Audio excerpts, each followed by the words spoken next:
Sheila Jackson Lee is famous in Washington for being the single most obnoxious member of Congress. Now, that's a title that, as you can imagine, has many contenders. But Sheila Jackson Lee stands alone. "Don't you know who I am?" she once screamed at a flight attendant in the first-class cabin on a Continental flight. "I am Congresswoman Sheila Jackson Lee. Where is my seafood meal?"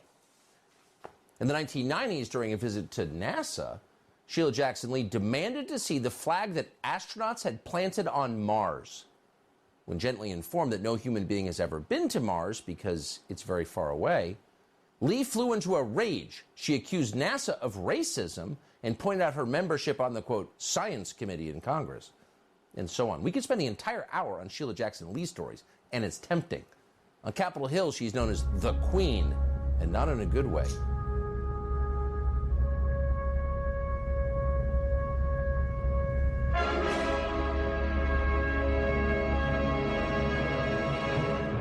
Want to get it off your chest? You're in the right place. They accuse this show of being run by boobs. Well, let me tell you something about us boobs. We're real and we're spectacular. Want politics and fun, sprinkled with a lot of laughs? Heard in every state in the Union and 770 cities around the world. We just finished our 14th year in broadcast excellence. Now, in our 15th year, the Dave Weinbaum Show is streaming live all over the world.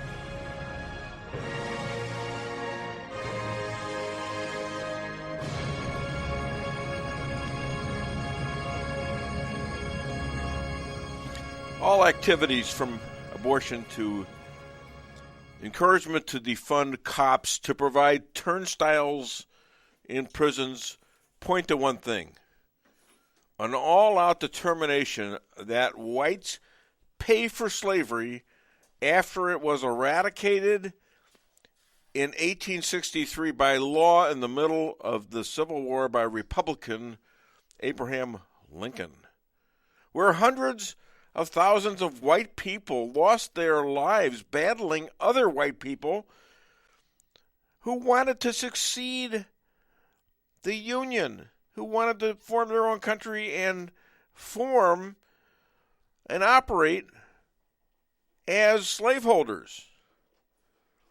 They wanted to codify slavery.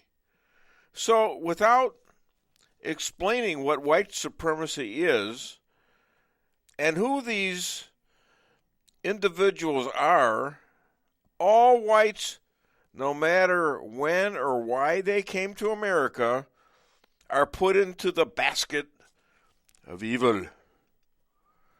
It doesn't make sense. It wasn't introduced to make sense.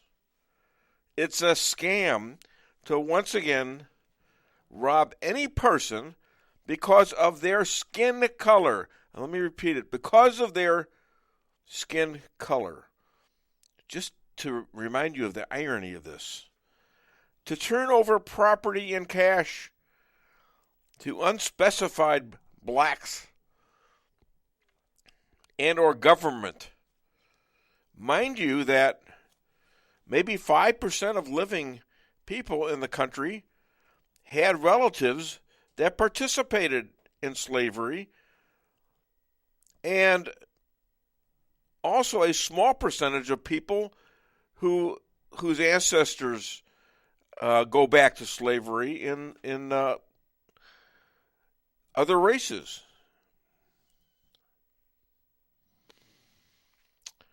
As a Jew, we should demand or could demand every African living now to pay us reparations from slavery, murders, baby killing that took place 3,300 years ago at the hands of the Egyptians. And it took place for over 400 years. Even if the amount were the same, the interest over all those years would be staggering. The whole story of the Jews escaping via the Lord's help speaks of his wisdom to give free will to the decision of releasing the Jews or slaves anywhere. Plenty of people owe us, from Africans to Muslims to Germans. And here's what I think. I think God wants us to get over it and take advantage of our freedoms to make sure that doesn't happen again. Just how far back can we go? Hi there, my name is Dave Weinbaum. I'm your radio talk show host. My lovely bride is over there. She's a little tad late today. Yes, well, yeah. I'm glad you didn't, because she's always distracting me during my monologue. She wants now to be able to tell me what jokes I can tell. It's getting to be, she's taking over. It's just, does that happen in your marriage? Does your wife tell you what to do all the time? No. JP? I just said what not to do. I know. I play the fifth. I know. So we'll see how I react to that today. Anyhow, well, let me introduce you to my wife. Her name is Lisa Ann Weinbaum, and if you look at the initials, even if you're from Branson, you could see that means the law. Yes. And we also have producer J.P. Maxwell. Good morning. Good morning. And what does the P stand for? Depends on who you ask. Really? You don't know? I know, but Paul? my dad used to use it for different. Peter? Paul? No. Peter, Paul, Mary? No. No? Okay. No. All right. Okay. It's Patrick. It's Patrick. I'm named after. That's. Oh, Patrick. All yeah, right. from my mom. That's John Patrick. James. James Patrick. Yeah. Excuse me. Yeah. James Patrick. All right. JP. I know If that. I have people guess it, they normally say John Paul. That's like the first and you know words. what? That, With my able, brilliant mind, I've already forgotten it. Okay. I can only hold on to so much. It's like I got to get a tinfoil hat. JJ's got to get me a tinfoil hat, and of course, our other producer is Rick Henderson, who does all the clips and the bits for the show, and he's having some medical problems. Hope he gets better soon. And his lovely girlfriend, I guess you could call her, Bev. Hi from the studio. Hi, we're waving hi. We're using all our fingers. Anyways, did I get everybody? Oh, and me. I'm your radio talk show host, or in this case, podcast talk show host. I keep getting those mixed up. I don't know why. It's the same thing. Only, you know what? We were just talking about this before going on the air. The sound is much better. We have less screw-ups in our production than Fox News does every day. You notice that? Somebody can't hear somebody. The visual goes out, and they're always saying, well, there goes the visual. We'll have them back in a minute. Of course, they got producers talking in their ears, telling them exactly what's going on. We're kind of a smaller operation. But I think we're more effective, quite frankly. And you're going to hear more stuff on this show than you will on Fox News. That is in the news. We talk. We don't shy away from anything unless I don't think it's interesting. And there's plenty of stuff that ain't interesting. Who wants to hear about Alec Baldwin? I mean, raise your hands out there. Not your fingers, your hands. You want to hear about him? Are you crazy? Yeah, I want to be informed if charges are finally brought They are. against They're him, charged. because he's one of the elite. I want to know. I'm interested to see if he actually goes to jail, like they're saying he could. All right. That's what mind. Yep. Why did I ask the question? A stupid question. Yeah. They're out to get me all the time, which is good. Keeps me on my toes, which is tough to do at this age. You ever try to get on your toes when you're 74 and keep it there for a while? It's interesting. It's like Biden, the only man to fall upstairs 3 times. Okay. Anyways, I see a face on the mirror, on the screen here, and I think we ought to play his song. And we should remind him before that we want a rabbi. Rage of the day. Okay, here we go.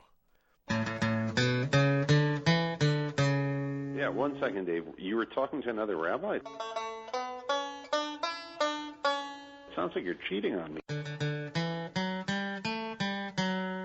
No, actually, I'm cheating with you on him because he was the first rabbi. Listen to this. I got rabbis fighting over me. This is kind of weird. Ladies and gentlemen, challah, bread baker for Sabbath. Travels the world aligning Christians, Jews, and Muslims. He is the second most powerful person in Israel now that Bibi Netanyahu is back, and also in his own house, according to his wife Yonit. He is the official rabbi to the state of Missouri and the Dave Weinbaum Show. Please welcome, all the way from Ephrat, Israel, Rabbi Moshe Rothchild. Good morning, Rabbi. When do you want to spout your rage of the day? You got to get me started. Okay. All right. Well, we're not going to discuss the pandemic. Are you happy? The pandemic's over. No, you wish. I will say one thing. In the state of Nevada now, they are outlawing mandating of masks and vaccines. Okay. I'm leaving it alone. Putin warns NATO that if Russia is defeated in the Ukraine, they will have a nuke war. Israel is now a warehouse, I didn't know this, for U.S. weapons that are being sent to the Ukraine. Is there not a problem? Yeah, well. What happened? And I was just talking about how great our stuff is, Rabbi. You jinxed it. We're gonna. Yes, did I jinx it? You jinxed it. All right. Well, maybe I could answer That's this what question. you get for It would spouting seem off. to me that there's going to be a problem with that. Have him rejoin. Huh? What happened? Try to have him rejoin. Yeah. He's still frozen. Yeah. Look at him. He's in mid-answer. He's still there.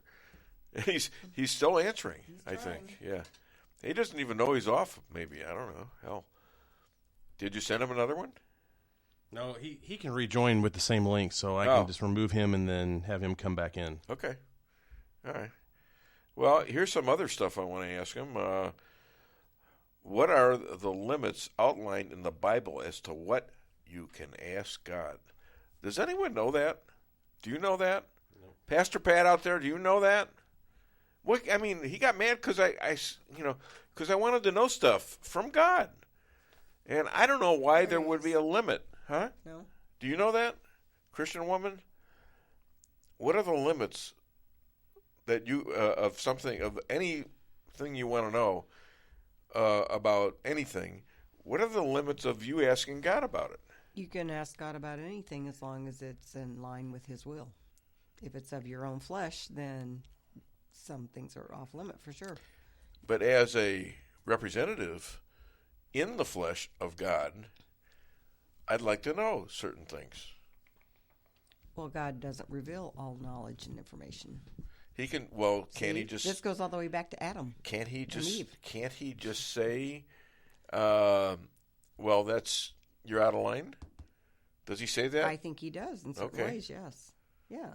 Don't go there. If you're not meant to do something or know something, He lets you know. That's kind of an interesting It's thing. just a matter of. And we're doing it without the rabbi. He's got to know he's off by now.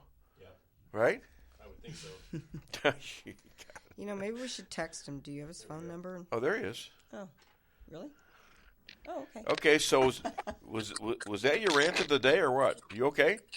Well, we had a power outage, so now I'm on my data. I'm not on the internet, so I don't know how it's going to sound, but Yeah. we'll give it a try. So far, so good. A little crackling here and there. Right. Hopefully, Okay. hopefully What I was saying was yeah. that yes, Israel is a storehouse of weaponry from the United States. Yeah. And the United States has told Israel to send those weapons to the Ukraine. So it's very interesting to see what's going to happen now that Israel is playing that sort of an active role, but active on behalf of the U.S. So yeah, are these weapons, as you call them, are these offensive weapons or defensive weapons? I believe they were defensive weapons, but I don't remember. Okay. Now, here's something I need to know. And I was talking to my wife about this, who is she's a practicing Christian. She's really dedicated to it now, all of a sudden. Married to a Jew, all of a sudden she becomes really religious. Think about that. Religious. I'm not really religious. Well, no, you have Joyce Myers on and whoever on all the time. It's like I have to squeeze in a Celtics basketball game every once in a while. There is a lot of TBN on. Yeah. So what are the limits outlined in the Bible as to what you can ask God? There are no limits. Are you sure? My wife says there are limits. No. I said you just won't get the answer if it's not his will for you to know. Well, why don't you just say, just shut up and listen or something like that? Just shut up and do what I say? Sometimes he does. Does he say that at all? You just got to... Well, not in so many words. Yeah. What about the free will he gave to the Pharaoh to stop what he was doing? He didn't just stop. He didn't just stop slavery overnight. All right, he had Moses go to the Pharaoh and ask him politely to stop the slavery, and then he would put these hexes on them, and they didn't kill them off or anything, but he was giving them broad hints that maybe they ought to do it. Mm-hmm. Well, Dave, maybe you should have been a rabbi. You're like, pontificating there. I'm asking questions, and it's funny you should say that because I was terrible in school. And when my parents put me into Hebrew school, I took a really good interest in the history of Jews. And I had a rabbi there who said that same thing that you said when I was like 12 or 11 years old, whatever it was. Wow. All right. He said that. He says, I think you should be a rabbi. And I said, we can go back in time. Can I play sports on Friday and Saturday? No. No, that was it. Yeah. Well, it has its disadvantages and it has its advantages too, I know, but I respect the religion, okay? I respect us as a religion. I respect God. I have faith in God, and I just want answers as to why certain things happen. I think we can be better people if we know really what God wants us to do. I mean, specifically. Well, look, I think what we do know what God wants us to do, but we don't, always understand the why. The same way you don't always understand your parents. And that's the concept. God doesn't want robots. Yeah, it has to be a bit of a challenge. What would any sport be if you always knew the outcome and you knew how it was? Part of life is the fun of life is having challenges, having tests, and overcoming them. And making yourself, raising yourself up through the different challenges. And I think that's. I think we would be worse off for it if we knew everything. Now, is it that God wants us to have this free will, and so we're free to do stuff? Let me finish. So that if I keep saying, God, please let me give one more good show, and I keep doing it, I'm assuming that God is helping me somehow to accomplish that. All right. Yeah. And I ask him, keep helping me, please. Okay? Yeah. I mean, exactly right. and if I was doing a bad job at it, if I wasn't useful in that, maybe God would, make me fail. I don't know. Look, we all have free choice. Like I said, God didn't set up the world in a way that He created robots, but He created human beings with free choice. We're created in God's image, just like God is a free will being. God can obviously do whatever He wants. We are also in His image as free will beings. It does not say that an animal was created in the image of a God, because an animal does things on instinct. And we have the ability to do right, to do wrong, and to choose between the two. It has to be set up in a way that it's hard to find God. It's sometimes hard to believe in Him, and it makes it challenging. But that's sort of the beauty and the good feeling of when you overcome all that and you're able to. That's the source of greatness, is overcoming challenges. Yeah, and that's another point. How do you know you've got challenges and you fail, you get up, you fail, you get up, and you keep going back until you succeed? How do you know God isn't sending you a message when you fail that time for you to, give up? You see, I'm confused about that. I keep trying to have faith and say, look, I'm not going to let this. If I get canned from 2 radio stations, or for whatever reason, if that happens, is God telling me to stop doing this? See, that's something in my mind that I have to make up. Right. I have to think about that. Maybe He's telling you need to overcome the difficulty and forge ahead. Well, that's where I've gone in the past. That's where I've gone in the past. It's like playing football and being last string your senior year and get on the cusp of quitting, and I didn't quit. And I made it to first string in like almost a week after that. I mean, it's just an incredible thing sometimes that takes place. And that's giving me the faith that I'm thinking right about this, that you don't give up. You never give up, never let up, and you'll never let yourself down, or God. Yeah. You know what? And it's not always about reaching a destination. It's about putting in your best effort. When someone's jogging, you don't give them a ride. The point is not to get from point A to B. The point is to jog and to exercise between points A and B. It's not about arriving at a destination. Yeah. It's about putting in your best effort, and that's all that can ever be asked of you by God. Unless He's holding a gun. Anyways, Azer, and this is a tough one, Azerbaijani. Azerbaijan. Yeah, that's right. Well, I said that. Why do you need to repeat it? Is the first Muslim country to open the first Shiite Muslim embassy in Israel. Now, I have a question. Is that in Tel Aviv or Jerusalem? No, I believe it's in Jerusalem. This was big news. Yeah. This is really big news. Why is it big news? In Israel, because, like you said, they're the first Muslim country. Israel does get. We do a lot of trade with Azerbaijan, including a lot of our oil and gas. Comes from not natural gas that we have. Israel's an exporter, but oil comes from Azerbaijan. We have a lot of trade with them, and it's kind of like you scratch our back, we'll scratch yours. We have a good friendship, a good relationship. And you've had a friendship for well over 30 years with them.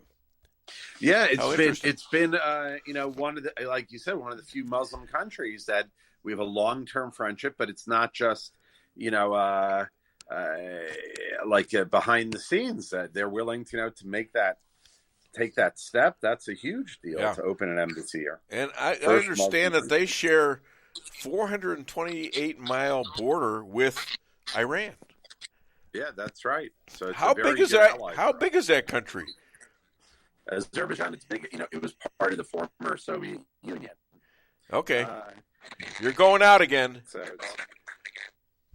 you gotta learn to pay your utility bills. That's all there is to it, Rabbi. Yeah, the internet probably came back, but it's back. It's back down the road here. All right. So a joint group of Congress met with Netanyahu. Joint group of Congress that would mean both Republicans and Democrats. They wanted to meet with Netanyahu about the possible expansion of the Abraham Accords. And you know who was there? From Israel? Who was there? Ron Dermer. It's Ron Dermer. Yeah. You're breaking up a little bit. I couldn't hear. Oh, now you try to blame it on me. So, do you have any Ben and Jerry scoops of the day that somebody's mentioning Saudi Arabia, but they're not quite ready? What happened? Okay. All right. Well, we're going to ask him about Saudi Arabia joining this group, and they're not quite ready. I know some of the answers to this because it interests me. When I do, I like to have an idea of what's happening when I do these interviews, and sometimes that means having an answer that may or may not agree with the rabbis, and that gets into a lively situation. We got some messages on the board, and if you want to call the show, it's 573. She's stealing my utilities. My pen. All right, here you can have it. You can't sneak it like that. I need to mark something out on your paper. No, not me. What do you mean? No. No, you're not going there. Oh, the rabbi is back, I think. We're having fun. Oh God, I have been forbidden to tell certain jokes.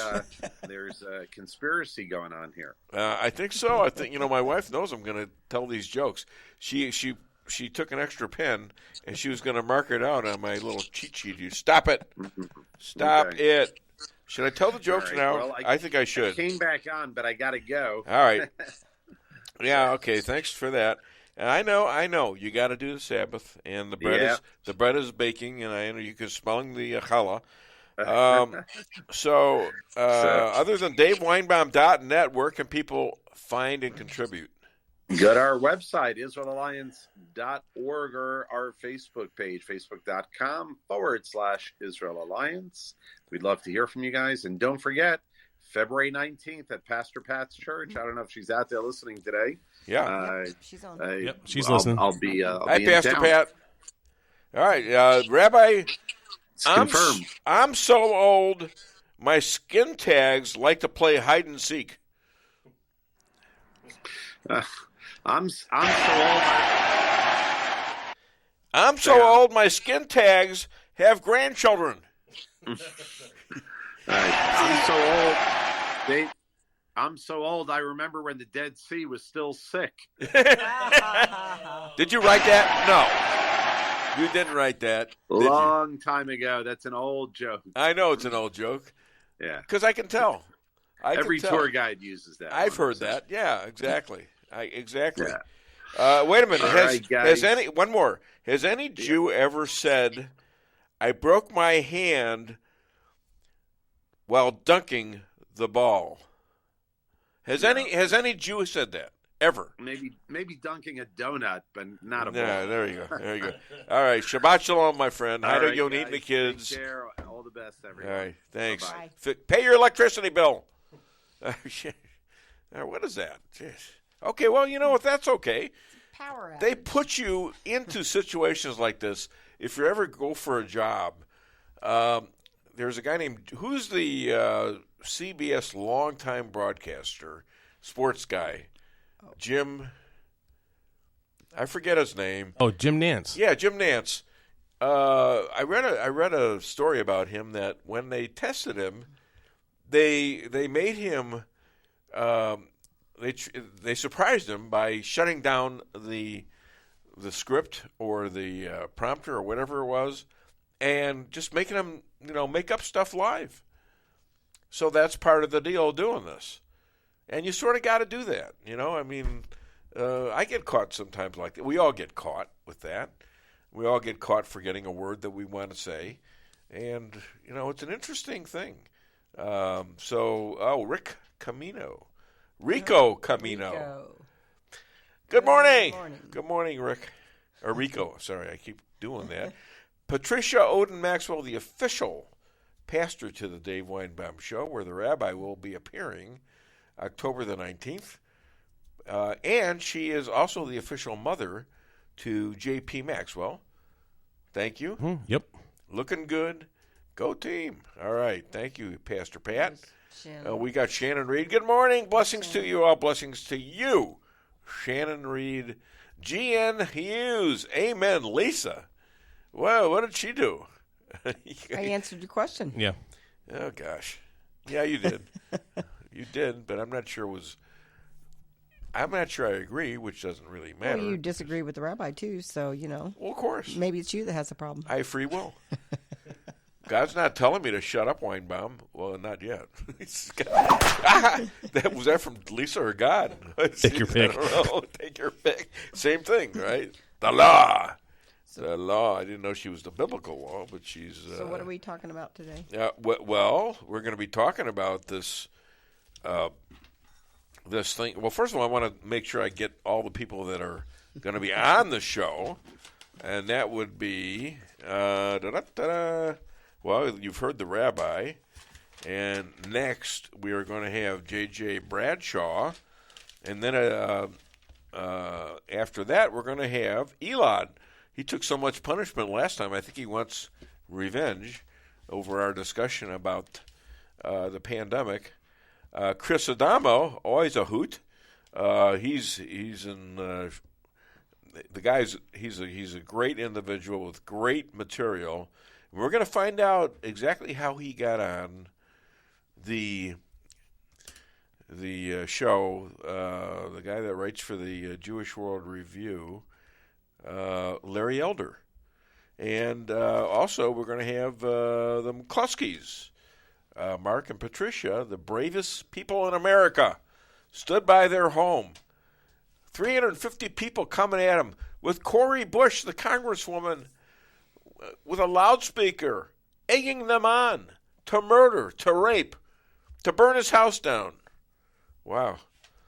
It's like the story of the wolf and the three pigs, This piggy did that, this piggy, whatever.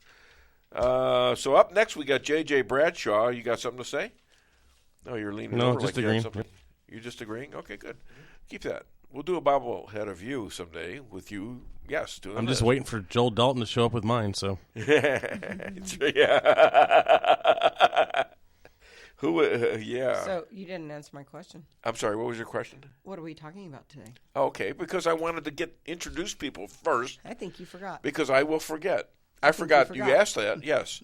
Yes. What are we talking about? Well, we're going to be talking about the schools in Virginia that have refused to give out scholarship awards, claiming that they need equity. That we can't do this. That the other children will feel bad if they don't win. Well, this is terrible, because these kids use these awards, these merits, to go to colleges and say, I want my scholarship. I want a scholarship from this. I used to hate it in school when I would study for a test. Yeah. And get a really good grade. Everybody else, not so much. And the teacher says, well, I'm going to grade on the curve. So it just gives you an even better score and helps them out. No. I earned my grade. Don't grade on the curve. I agree. And I used to be at the bottom of the curve on some of these tests. And, I think I was grateful for just getting by. But then when I really, took things seriously, and that was pretty much in college, when I started getting better grades. Interesting. Most people fall off the edge of the earth when they're not doing well, because they don't. In my case, I didn't think I was capable. Well, I've come to find out that I'm more capable than I ever thought I would be, and I continue to do things that hopefully make me grow and gain knowledge. And that's one of the reasons why I want to get as much information from everybody, even my wife, and especially God, though. And of course, she oftentimes thinks she's God, and I think she needs to stop that personally. Oh my gosh! Oh, are you listening to me? Oh my gosh! Yeah. I'm still waiting for the rest of my answer. Okay. Well, I just gave you one snippet. That's Did right. you listen to my answer? Yes. So I have given you. One. Yeah. topic. Well, okay. Yeah, but And a bunch of grief, a bunch of flack. Well, You yeah, gave me a bunch of of that, course, too. that's my job. So now I'm on demand here. Well, obviously, you got the Joe Biden situation where you. Oh, what's going on with him? No, well, I think they got I think they got a new show coming up. He's still around, unfortunately. You know, where do you? Well, I think this can be explained by playing the whale. You know, this. Yeah, we can explain it here. This is my answer to you. Hit it. So hard to get good help. The sea was angry that day, my friends. Like an old man trying to send back soup in a deli.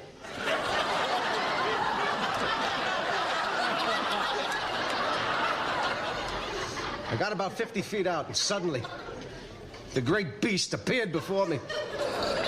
I tell you, he was 10 stories high if he was a foot. As if sensing my presence, he let out a great bellow. A huge tidal wave lifted me, tossed me like a cork, and I found myself right on top of him, face to face with the blowhole. I could barely see from the waves crashing down upon me, but I knew something was there. So I reached my hand in, felt around, and pulled out the obstruction.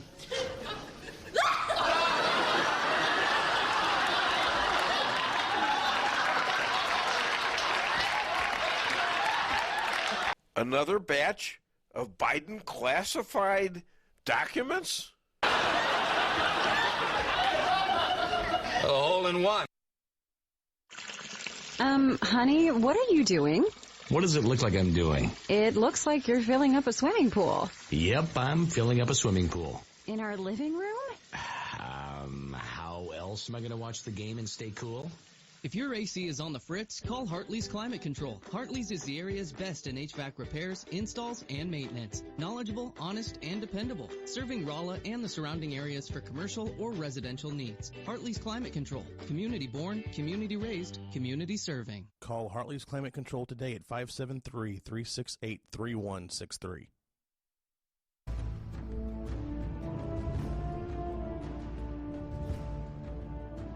Never be too coy to tell your friends and family about koi sushi and hibachi.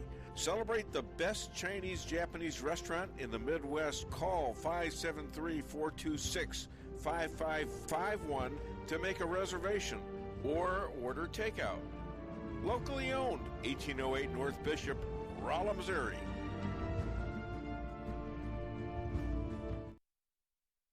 We can sum up McDonald's new crispy chicken sandwich in one word.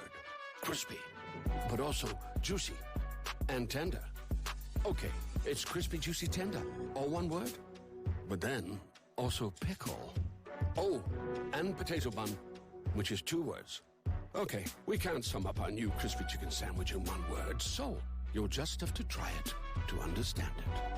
Order ahead on the McDonald's app at participating McDonald's. Ba-da-ba-ba-ba. Merrill's Quarry and Asphalt, 40 years serving cities, counties, and everyday businesses with driveways for people who live and work in our little piece of heaven right smack dab in the middle of America. Call 573-578-9101 for your free estimate of rocking, rolling, paving, driveways, sealing, and striping, too. That's 573-578-9101 for your free estimate. Your home is your castle. You don't need unwanted hassle. Don't let those creatures move in to stay. Let us protect your investments. That's what we're all about. Plank Termite and Pest Control will save the day. Plank is locally owned and family operated right here in Rolla, a Google preferred business. Our customer service and your satisfaction is our number one goal. So call Plank today at 368-3333. Plank Termite and Pest Control will save the day. At your locally owned Price Chopper, our standards are high because we know yours are.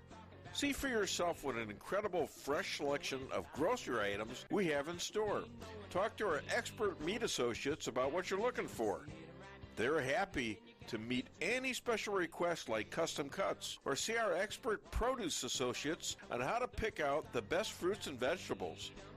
Quality in the deli means fresh, full flavor, and always delicious. If you're craving fresh baked goodness, we have that too. You can expect the best selection and the best value while interacting with our friendly and knowledgeable employees. You can find what you're looking for fast and easily at the best prices at Price Chopper. Fresh savings every day.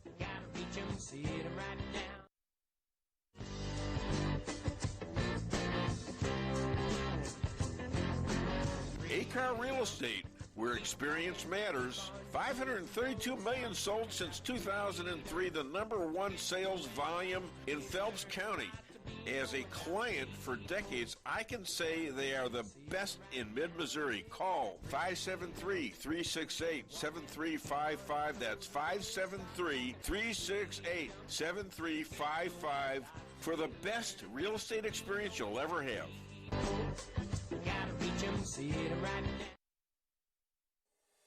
Maybe it's for a kitchen you've always wanted. Maybe it's just to have a little extra room. Whatever the reason you're considering a new home loan, it's good to know that Town & Country Bank will guide you in the right direction. Our experienced local lenders are here to help you with a new home construction, remodeling projects, and fixed and adjustable rate home loans. You can even start the process online by clicking Online Mortgage Center at tcbanks.com. Smart, friendly solutions. Town & Country Bank. Member FDIC, Equal Housing Lender.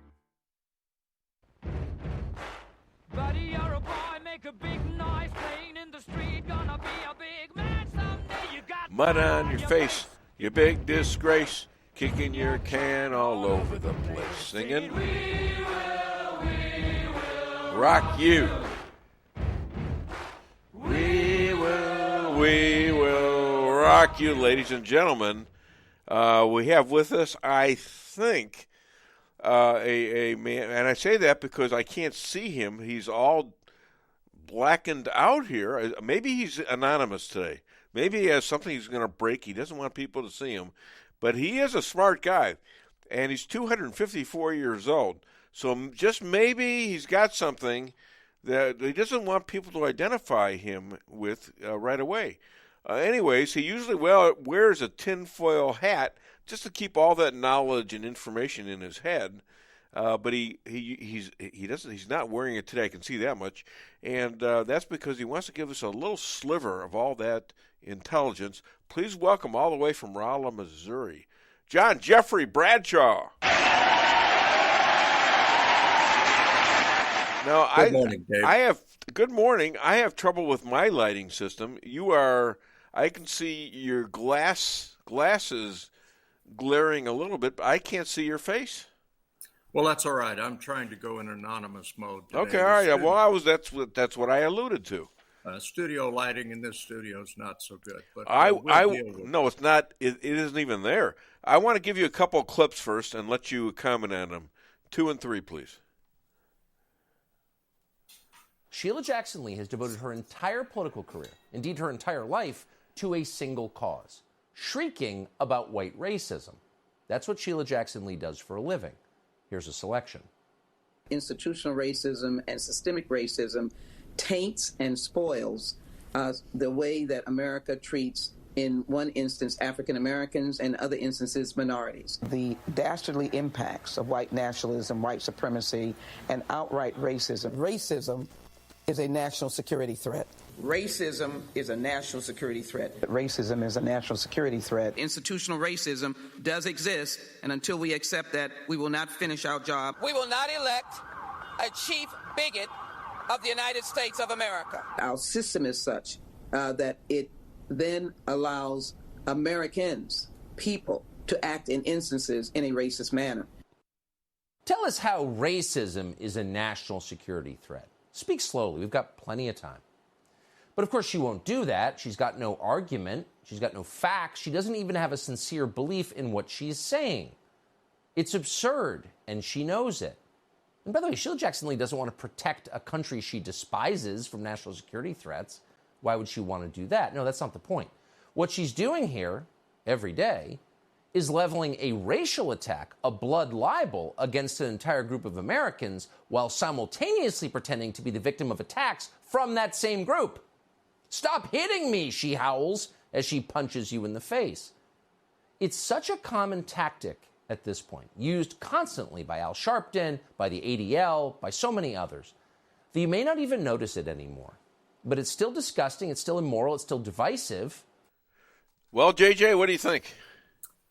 Oh, Sheila Jackson Lee is such an amazing socialist bigot. She's been howling the same sentiment for years. She claims Black America, white America, yellow America, and frankly, we're all Americans, and race shouldn't matter at all. But this is the banner she carries. She has carried it for so long, I don't even hear her anymore. What she espouses is wrong on so many levels. It's difficult to argue with her because she's so wrong. Where do you start with a woman like this? Well, let me just say, you pose a pretty good question, because right now you think of her as a ranting idiot, but there's a bill she's introducing which will basically make white people, and she doesn't specify which white people, except that she says we're all kind of white supremacists, we're going to be third-class citizens. And if we are even thought to insult the government, insult a black or a minority, I guess it's okay to insult each other, you see, then we could be jailed. We could have fines. They could take all our money and redistribute it. Okay, so yeah. It's more than her just a raging lunatic. She is a lunatic. But there's a scam behind this. Well, of course there is, Dave, but let's look at this from a realistic viewpoint. Number one, that bill will never go anywhere. I don't know if I agree with you, because there are some Republicans that might vote for this. No, this thing is so far left. Any reasonable person is going to say this woman is a lunatic, and we're not going to look at that legislation. Well, it is so egregious. It flies in the face of any kind of reasonable thought process. Yeah, it'll never go anywhere, but it does show the level of lunacy in Sheila Lee. The gal is nuts. Yeah. And how does a person like that manage to get into the Congress? Who voted for this moron? They voted. She's been in Congress for 30 years. They keep voting her back. She's got a district in Houston that is horrible, but people keep giving her money to give to people out, for the vote, and she keeps getting elected. So the leftists of this country, Dave, make it all about race. They want to squawk about race so that we won't notice all the other disgusting things that they're doing. It's bait and switch. But Sheila Jackson Lee, even her own constituents have got to be saying, what is wrong with this woman? This flies in the face of everything that our Constitution stands for. The Declaration of Independence, we want to form a more perfect union. And it's certainly not going to be a perfect union when we're beating each other up about race. Frankly, I don't care about race. I'm an American. I want to be left alone. I pay my taxes. Just leave me alone. But if you decide to rub my nose in your bigoted race discourse, we're going to have some problems. You don't want to have problems with J.J. Bradshaw, but I wish I could be as confident as you. Like I pointed out, she keeps getting reelected. They know she's nuts. That legislation is never going to fly, Dave. Well, never. Okay, just that it's even put out there. There's going to be a lot of people behind their Democratic people. I mean, right now they got bills out there that want to kill babies that have survived abortions. Yes. All right, they want to kill them while they're alive. That actually has a chance of getting out of committee, but Sheila Jackson Lee's stuff, it'll never survive committee. Never. You mentioned she's a socialist. Well, this is what socialists do. Well, of course they do. All right. What else you got for me, my friend? Well, all right. Let's talk a little bit about guns. I've got two little segments here that are of interest to me. Okay. SCOTUS just refused to hear a lawsuit regarding New York's restrictive new gun laws. And if you recall, about a year ago, we had a pretty good Supreme Court decision that says your guns are yours, leave you alone. New York has doubled down on that, and the SCOTUS has refused to hear the lawsuit about that. What's interesting about that to me is then that goes back to the appellate courts. And the appellate courts are going to be forced to make a decision. Their decision will no doubt be appealed back to the Supreme Court. So this thing's going to make a big loop. It's like watching a tennis match. It is. You know how these things go. The legislative and judicial branches bounce things back and forth like a tennis ball. They do. So New York has won this round, but they will not win the war.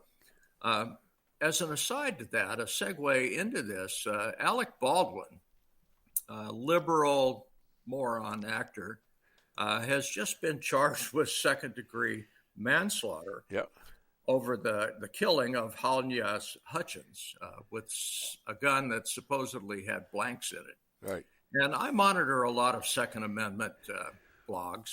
I try to keep my fingers on the pulse of that. And almost uniformly, unanimously on those blogs, the response has been, well, Bozo, you pulled the trigger. Yeah. Gun loaded, gun unloaded, doesn't matter. You never aim it at somebody unless you're intending to harm them. And the level of irresponsibility of this man is extraordinary. He has done everything to deny that he actually pulled the trigger and killed this woman. Yeah, well, he says, I don't know how it went off. I didn't pull the trigger. And you're saying that's impossible. I'm telling you that the shooters of this country are looking at that saying, well, you know, second-degree murder probably is a little bit light. I'd have charged him with first-degree murder because you pulled the trigger, Bozo. Yeah. Talk to any shooter in this country, and they will tell you, you never aim a gun at somebody. Never. Well, yeah, but if you're in a movie, you would be aiming a gun, but that gun has to be checked out not just by the people who are supposed to do this, but by the person that actually is holding the gun. Yeah, you check it out yourself. Right. So anyway, that's all I had to say about that. The shooters in this country. Well, what do you think? You think he gets convicted? I don't know. You know, at this level, it is so political. Who can predict? It's going to be interesting. He may be able to plea bargain his way out of this. I don't know. I'm not a lawyer. I'd love to see justice done because guess what, Bozo? You pulled the trigger. Well, and also he says he's going to fight it in court, which is he ought to cop a plea because he's facing 6.5 years and the ruination of his career. If there is justice, he'll go down in flames. Yeah, well, and rightfully so. Well, I mean, us conservatives do not like the guy. I'm sure he's liked by somebody, but I guess you're right. All right, what else? Merrick Garland. Yeah. Merrick Garland has done something that is so far unprecedented in this country. Yeah. Political bozo that he is. November 18th, he appointed Jack Smith as a special counsel to investigate Trump's classified documents handling. Then January 12th, he appointed Robert Hur to look into Biden's classified documents handling. This has never happened in this country. We've never had two special counsels in investigating a president, an ex-president, and a president. This has never happened before. Yeah. And frankly, I think Garland was kind of shoehorned into this. I think if he had his choice, he would let all of this slide. But there's so much political pressure to look into these things. I think he feels like he had to do something about it. I just wanted to mention that because things are happening in our government that have never happened before. This is brand new ground. Now, from a political standpoint, I'll bet you they dropped the charges on Trump because they don't want to investigate Biden. So there's a quid pro quo there, I think. Well, why? It seems like all of a sudden, out of nowhere, these documents were found in Biden's office in D.C., attached to this Penn State office building. And you have to wonder, have the Democrats, and it's all been done by Democrats, the lawyers who found these things, now they're not just lawyers for Biden. These people were from the Obama administration. Yeah. Most of the people in the DOJ in Biden's White House are from the Obama administration. Mm-hmm. I think this is a coup on Joe Biden, just like they did on Andrew Cuomo in New York. And that's quite possible, Dave. I think you're right on target there. This may be a convenient way to flush Biden. What interested me about this is I've dealt with classified information before in the military and in my professional life. And there are a couple of things you have to view classified information. You have to be cleared at that level, and you have to have a need to know. My question is, were those lawyers, did they have adequate clearance to look at these documents? But more than that, did they have a need to know? And I would suggest they did not. Yeah. And you know human nature, what it is. They find the documents, you know damn well they're going to read them. So we've got a kind of a smoking gun there. Whether that's brought up in judicial circles, I don't know. But anybody that's ever handled classified information will tell you those two things are paramount. You have to be cleared to that level. You have to have a need to know. I would suggest that they did not have the clearance and did not need to know. So are the Democrats flushing Biden? This may be a backdoor way to get to him. Could be. I think the overall of this, though, is they're going to back off on Trump because politically it looks very bad. If you're going to prosecute one, you better prosecute both. And here's the other aspect to this. The Trump thing took place, I think it was August when his place got raided, before the midterms. They had this information about Biden before the elections as well. That's right. And yet they waited till a month or so, a month and a half after the elections. Smells like stinky politics, doesn't it, Dave? Well, yeah. Don't you think? Yeah, I do think.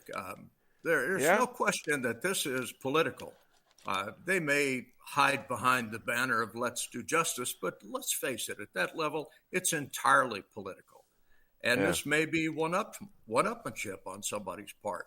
I don't know. As this thing unfolds, I'm sure we'll see it, and you and I will be monitoring it. Yep. But it's a source of amazement to me that two special prosecutors be appointed roughly within 2 months of each other. Unprecedented, unheard of in this country. You got that. Okay. Well, a couple of more. Yes. Couple of more quickies for All right, you. quickies. Election.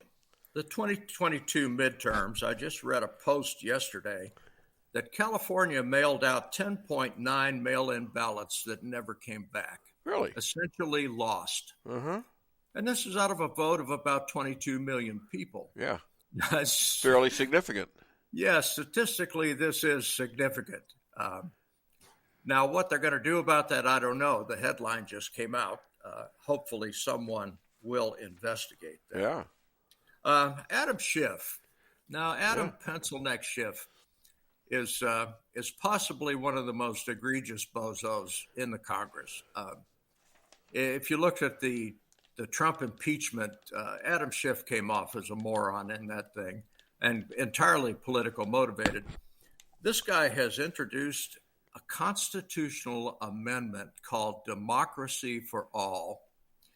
And what the Democracy for All would do is overturn Citizens United of 2010. And if you recall, that little bit of legislation was aimed at uncovering large donations to political parties. Yeah. Isn't it funny that when the Republicans barely took control of the House of Representatives, that he would introduce this thing? He's certainly willing to take the money until the Republicans get in power, and then it's time to do something about this and overturn it. Adam, you're a fool. It's so obvious what you are. Well, I have some news about Schiff. He's going to be running, he thinks, for Dianne Feinstein's seat in the Senate because she's probably going to retire. She's in her upper 80s. Do you think this clown is actually electable after all the things he did in the impeachment trial? In California, where he lives, yes. You think so? Yes. Yes. And wait, I'm not done with my story. And a guy named Ben, oh gosh, where do I have that? I have it right here, and how do I forget this? Ben Savage. Does that ring a bell? All right, he is going to run for Adam Schiff's office, and I was a fraternity brother to Ben's father at University of Denver, Steve Savage. So that was interesting, I thought. And this Ben Savage is a guy he was a child TV star. Now tell me, does this guy have a chance of being elected? Who, Schiff? No, Ben Savage. Oh yeah, sure. He's running as a Democrat. He's not a Republican. You think? I came out of liberal. I was in a Jewish fraternity, and probably was the only conservative there, quite frankly. And that's why I stuck out like a sore thumb, I think. Does this somehow make you a minority, Dave? What, being a conservative in a Jewish house in the 60s, and early 70s? Yeah. Yeah, I think so. Hello. And I didn't know what the hell they were talking about half the time. It never made sense to me then, and it doesn't make sense to me now. You've been swimming upstream your entire life. Basically, yes. Yeah. No, I have too. Yeah, well, I mean, if you're gonna one parting shot for you, Dave. Yes, go ahead. Just when a guy's a gun expert and he says, "I have a parting shot for you," I don't know whether to duck or to listen. Well, we ought to have some crickets over that, probably. Yeah. The jab. I just read an article this morning when I was doing show prep for this that Nevada. At least one outfit says that the second booster is far less effective than the first booster. What does this mean to me? Well, I took the first 2 shots and I took the next booster, and I will not get another because I have informed myself about the dangers of this thing. So I will not be taking another. But it's fine to see that somebody has finally come out against the CDC and said, wait a minute, this thing is not particularly effective, and it may be hazardous to your health. Yeah. Be glad you didn't take the jab, Dave. I am glad, and this is beginning to sound like it is collapsing. See the movie Died Suddenly. It's an hour and 8 minutes. I keep looking at this thing, and in fact, I have clips from this. I'll probably play some after I talk to you. But it is incredible what's going on. One more occurrence, like is what happened at the Buffalo Bills game with that young man, Damar, is going to have such a huge negative effect. And I'm not saying the vaccine caused it, although he did take the vaccine and a booster. Mm-hmm. And it was fairly close to when the game was, okay? Yeah. But I'm not saying that was the cause, but I'm saying it sure as hell deserves some investigation, doesn't it? It does. And here is a robust young man in excellent health that has a heart attack on the field. And a county in Nevada has now come up with a law proposed to stop all vaccine mandates and mask mandates. I think that's why. Yeah, I mean, okay, you want to, I'd like to say if you want to take it based on the information you have, but you're not getting good information generally. Indeed. It's been locked out. It's been blacklisted. I mean, this is really the first time I took a chance by putting this out there because generally you can get banned this way. Okay? Yeah. So be honest with yourselves. Go and look at the movie on Rumble. If you can't find it, it's on Rumble. It's called Died Suddenly. And then go to a place like DuckDuckGo and put it in a search, Died Suddenly, and you'll find some of deaths that happened all over the world Yeah. that they can't explain. Isn't it funny that our CDC for many decades was apolitical? They were strictly medical. Yeah. And look how politicized they have become. Fauci and his buddies have managed to taint even the CDC. Well, they're tied in. I think they're tied in with what's going on right now in Davos. The population thing and the climate change and the boiling oceans. We got boiling oceans. What's the matter with you people? I mean, where are our oceans boiling? In Hawaii, where the lava is boiling them, or what? I don't get it. I don't know. All right. Dave, I enjoyed our Friday morning conversation. I will be talking with you again next week. Thank you, JJ. Have a great weekend. Hi to your lovely bride. And let's hear it for JJ Bradshaw. Yeah, there you go. Yes. Thanks, JJ. All right. Well, you know what we haven't played is, I irritated. Are you irritated that I told those jokes? The skin tag jokes? I think they're icky. Well, see, right there, she's trying. Skin tags are icky. I agree, but but it was still funny. I'm sorry, but I think she's just rotated She's trying to rotate my tires. Well, you wanted to set up for that, of course. What am I doing here? What do you think I'm doing here? Ooh, that tickles. Stop it! No. All right, let's do basketball. I lost my nuts. I just damn. We gotta go straight to the basketball now. I think my nuts just dropped off. Oh man, that hurt. See what happens? Yeah, are you using that to set? Of course not. It just happened. Yeah. It just happened. Yeah. Mm-hmm. Yeah. Well, we don't do any preparation for this show, do we, JP? Never. Never. Not even once. Not even once. And I think you ought to play the new Reagan joke. Oh, yeah, This was a Democratic fundraising rally at a hotel.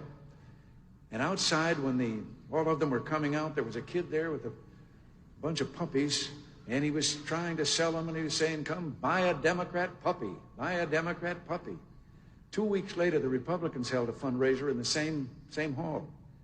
And there was the same kid with the same puppies. When they were coming out, he was saying, "Buy a Republican puppy."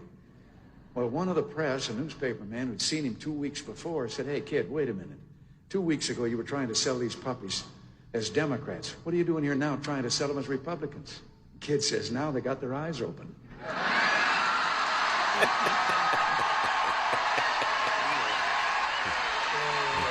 That was sent to me by Ken Wilhelm from Columbia, Missouri.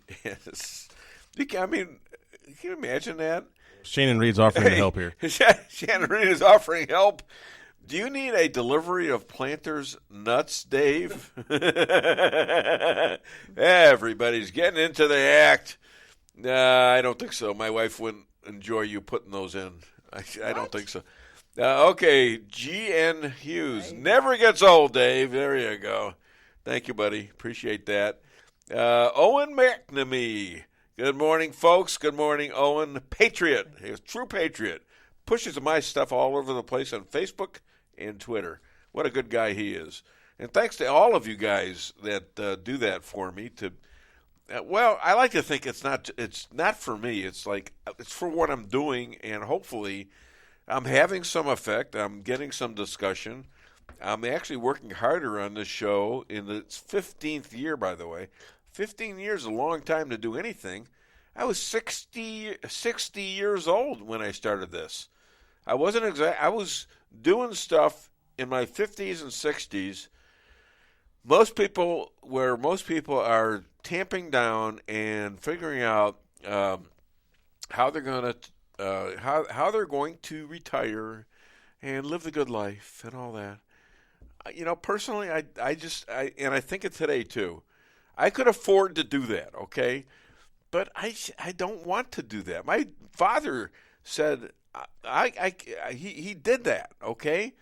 And then he called me like 2 weeks before he died, telling me that you know what, I screwed up. I says, I wasted the last 16 years of my life, just doing basically nothing. And, I never told him that, oh, yeah, you did screw up. I said, no, you did a great job. You got, here we are, like he was born into poverty, for God's sakes. He lived with his mother and brother in the back of a candy store on Austin Street in Chicago, Illinois. I mean, they had nothing, and most of my family had nothing. They were all living in an apartment at one point on the west side of Chicago, a one-bedroom apartment. There was about 12 of them.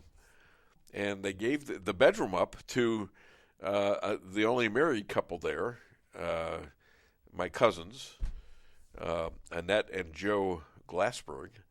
And from that screwy situations, well, that's basically, I'm a son of that. And yes. Are you saying your cousins were married? My cousins were married, but they were not cousins to each other. Okay. Okay. Why would you ask that? I wonder. Cut her mic. Just trying to establish. Cut her mic off. I don't want to hear this crap. Trying to establish the family line here. Do I have to do the nuts thing again? I think I'm going to tell those skin tag jokes again. I don't know. No. She's embarrassed. She doesn't want to think that I have skin tags. But I do. I have them. And young people get these too. Getting worse, making it worse. I know. I have them. I have more than I wish them I had. too. I tell you that. And what's the big deal? So you give little personalities to each skin tag, and you talk to them. It gives you something to do. If you're lonely, talk to your skin tags. All right. Can't we just clip those off with a toenail clippers? Well, basically, that's what I used to have done, is get them clipped off. The guy won't see me anymore. I wonder why. I think he's got carpal tunnel syndrome from clipping him off. So what am I going to do? I don't know. Anyways, we're almost up to having Elad on. Elad's going to be on next. Is that correct? Yes. Illinois bans concealed guns like New York City did. Let's see where that goes. Yep, except for the crooks, obviously, because how are they going to ban? How do you ban concealed weapons from crooks? Speaking of which, I see the word crooks, and look what shows up. It's amazing. It's incredible. And the man is shaved. He looks like I would say $1 million. Let's call it 100 shekels. All right. Let's do his song, please.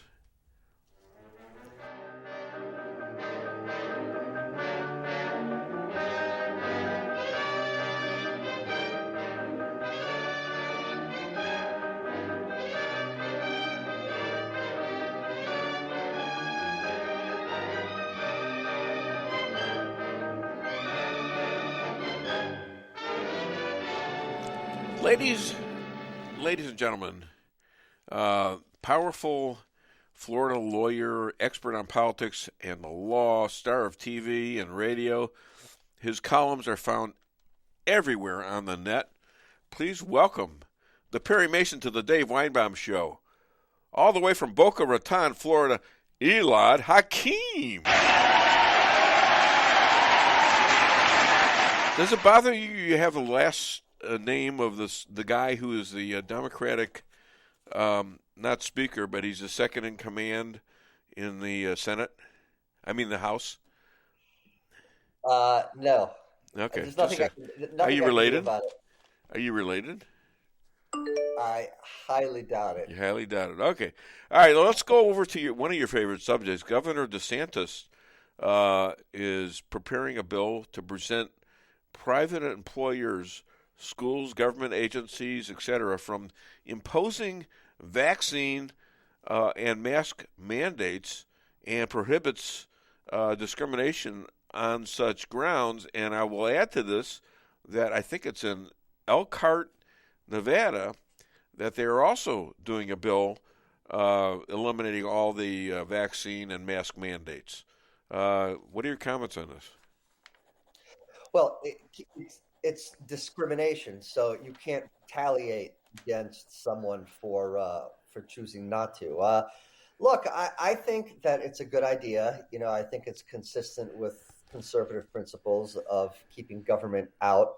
and not forcing people to do what they don't want to do. What if it's for everybody's sake? Because if you get the COVID or whatever, you could be transmitting it to others. Shouldn't you be wearing a mask? Shouldn't you have to take a vaccine? Notice what I did there? I'm switching this. Yeah, I know how you operate by now. Thanks. Thank you. So listen, I think that based on what we're learning, and I think that's what DeSantis' point is. He he asked for the Supreme Court to confirm a grand jury to look into COVID and the shot. So I think based on what we're learning, he's kind of changed a little bit. He was never opposed to the shot. He always left it up to the people of the state of Florida to decide whether they wanted to get it or not. I think he was more and more opposed to mask mandates because I think eventually he was like saying, look, these masks don't really work. So why are you forcing young kids especially, to wear them? So I agree with him here. We've talked about this before. I think that my opinion would possibly differ. And I don't know how DeSantis would handle it if we were talking about something that was as contagious and much more lethal. Forget about, and assuming we didn't have the questions with the vaccine. So let's assume that all those things were not an issue, or then I don't know where I'd stand, because then, Dave, your argument would be more, this is really dangerous for people who are choosing not to take precautions. This is life, this could kill somebody. So I don't know. I mean, but when it comes to this particular virus now, I think that they know enough where DeSantis is saying, look, you can't discriminate on somebody based on their decision whether or not to get vaxxed or to wear a mask. Well, wouldn't we have to change the Constitution about, your ability to honor your own body? As people who are abortion-minded would say that it's my body, and you can't touch it, and you can't discriminate against me. All right? It's the same argument as people who want to get an abortion. But it's not the same argument. It's similar. Yeah, I would agree. And the Supreme Court made that very clear. Abortion is something in and of itself, because of the impact it has on another person. So the Supreme Court made that very, very clear. They said, look, we are limiting our decision to the issue of abortion and not to the issue of other similar, other issues that people are trying to tie into our holding here. So abortion is different. I understand what you're saying, my body, my choice. I mean, how could you say it's my body, my choice when it comes to the decision whether you can get an abortion, yet say it's not my body, my choice when it comes to vaccine? So I hear you. It's just a little different because of the complexities involving abortion and the issue that there is another person involved. Well, the problem with your scenario here is that these vaccines were never proven to cause, never proven one way or the other. They weren't tested right. They weren't tested like other vaccines. So you had opinions out there that weren't based on science. Now, maybe they were, and maybe that's what we should have done. I don't know. I mean, but when it becomes political, and you have enough doctors disagreeing with it, then there's a doubt. And when there's a doubt, you got to side with freedom and without mandates. Now, in an emergency, they say they can do it. Well, maybe that was an emergency that was called too soon because there was no proof. They can. The states can do it. The states have the right. There was there was a very old Supreme Court case. I think it pertained to smallpox, where Supreme Court said, based on the state's police power, they can force certain people to get vaccines. Now, whether they can strap someone down and put the vaccine in their arm, I don't know about that, but they can under the state police power. Now, your point is well taken.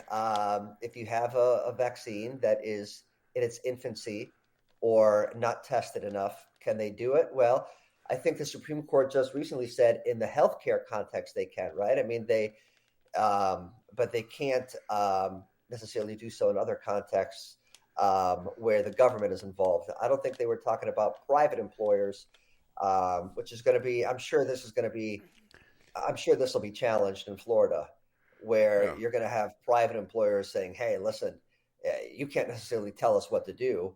We're not part of the government. We're not state anything." So I'm sure that'll be challenged, and we'll see what happens. Well, I've lived through this, and being a small businessman, but being a franchisee of McDonald's, I've had to face up to this, to where it was discussed that maybe we would have to mandate the vaccine as well as the masks. And I asked, I said, well, who's going to cover it if something bad happens to this person and they come back and sue us for getting damaged or killed from a vaccine or a mask even? That's an absolutely legitimate question. I says, McDonald's going to pay for that? Well, that didn't go through, and part of it was because it was dropped by OSHA. OSHA was actually going to enforce this, So that's an actual conversation I had in. And that's a great question. Yeah.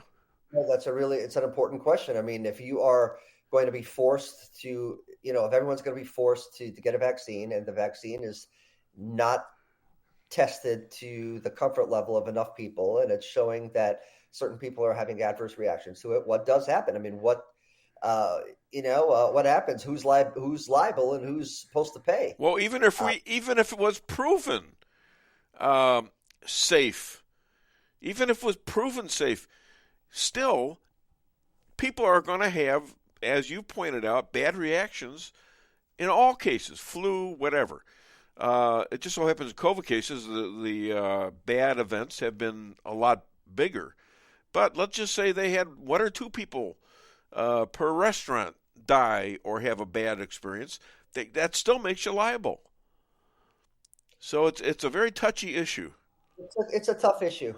It's a tough issue because you are not, as an employer, it depends. Are you being forced to mandate it by your government, or are you mandating it by choice?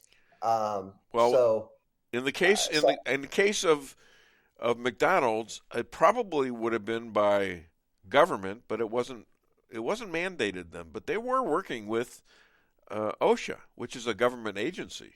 Right. So that could have been called, the government, but nobody said so. Anyways, somehow OSHA backed out of the deal, and we didn't have to do that. But all right, and let me ask you this. I will tell you one thing when it comes to the vaccine. I'm getting. I don't think that it's right that people are starting to push back against Trump because he is a. I see that. He is a supporter of the vaccine. Yeah. I think that. Look, I'm also a supporter of the vaccine. I mean, I know. He came and he supports the vaccine. It saved a lot of people. It protected a lot of people, and people are turning on him. Some people are turning on him now because he's a quote unquote vaccine advocate. That is ridiculous. DeSantis was also in support of the vaccine. Yeah. A lot of people were in support of the vaccine. And just because some people are having negative reactions to it, a lot of people are having reactions to it. Right. Doesn't mean that the vaccine, that Trump should all of a sudden say, no, the vaccine is bad. That is ridiculous. I'm sorry. I don't agree with that. Yeah, but he went in on an emergency basis. He was being advised by people like Fauci, who went every which way, back and forth. Wear a mask, don't wear a mask, wear 3 masks. He predicted the pandemic in a speech on January 12th in 2017. Donald Trump is going to see this real tough pandemic in 2017 now. How did he know? How did he know that? And it came true. Well, he knew it because he was part of funding the Wuhan experiments in China. And he was using taxpayer money to do it. So, there's too much what Fauci was doing and other people were preaching, that it made it suspicious as to what the hell they were doing. Right. So, all right, who do you want as the RNC chair? If you're from Branson, that's Republican National Committee chair. What should they focus on? Who do you want, and what should they focus on? Well, I do not want Mike Lindell. Why? So, well, I just don't think he has the experience. Well, neither did Donald Trump. Well, they have a little bit of a different history. They have a different. I know. You know what I mean? I like I like Harmeet, and I don't know a lot about McDaniel other than the fact that people are basically saying, look, we've had many years of bad results. We've had many years of the same, and it's time for a change. I've had a chance to speak to Harmeet once, and clearly she's very smart. She's a very accomplished lawyer. So maybe it's time for a change, I would go with Harmeet. I think that there was a letter that was signed by 100-something Republicans saying that they support McDaniel. Yeah. Well, I'd probably prefer to see Harmeet there. She's smart. She's a sharp lawyer. She knows what she's talking about. And I don't think that she's not a politician. So she is, I don't think she'll take BS. I think she's a no-nonsense type person, which is good. So the main thing to being a politician is to know how to take BS, right? Can I quote you on that? Well, look, part of the reason I never run for anything is because I'm kind of the same way. I'm like, I don't say what I think people want to hear. I say what I think is best. Right. So, you know what I mean? So that's not necessarily something that makes you electable. Because to be electable, you have to kind of preach to the largest choir, no matter what you think. Well, it's interesting because I was kind of a politician in that I represented 2 co-ops, 4 years each, and ran the meetings in one of them for like 35 years, even though I wasn't in office. And not everybody liked me, but I was honest with everybody, and I didn't take a lot of crap from anybody, including fellow operators, and also I didn't take any crap from the corporation. And they don't like me because of that, or they didn't like me. I run good stores, though, huh? That's commendable, and I think that's one of the things I like about Trump. Not to say that Trump is always honest. Like I don't mean he's always blunt, and I like that. But he does really what he thinks is best for the country. He is 100% for America. Yeah, that's what you can get right, wrong, or anything else. I think he might have overstepped the vaccine, but who knew back then? It was like you said. Even DeSantis was for the vaccine at one time. Even I was thinking about it. Who wasn't? All right, who wasn't thinking about it? But when it became mandated and all that stuff, and I started looking at the VAERS reports. I said, oh, "Wait a minute, what the hell's going on?" And then you get the people that are around you start dropping off, and like my best friend, my banker, Dave O'Reilly, I had to look into the fact that all of a sudden he died of a couple strokes after having a heart full of something that would clog his arteries. It's interesting. I don't know anyone who had a negative reaction to the vaccine. Not one person. Interesting. Well, I know people that got the vaccine and died. My butcher at the Kroger store, my sister-in-law's brother, my daughter-in-law's 2 uncles. I mean, Wow. it's like all over the place. And then when I put it in a Facebook search, you got to put that in there sometime, just out of curiosity, saying, how many of you think, because you can't really prove it, because most of these deaths or these events are not recorded in the VAERS report. They're not recorded in the New England Journal of Medicine. They're always heart attack or cancer or something, kidney disease. It's always something else. So you could probably multiply the deaths from these vaccines by, in one case, VAERS report 100 times. But how would you prove that it's the vaccine? Well, you know what?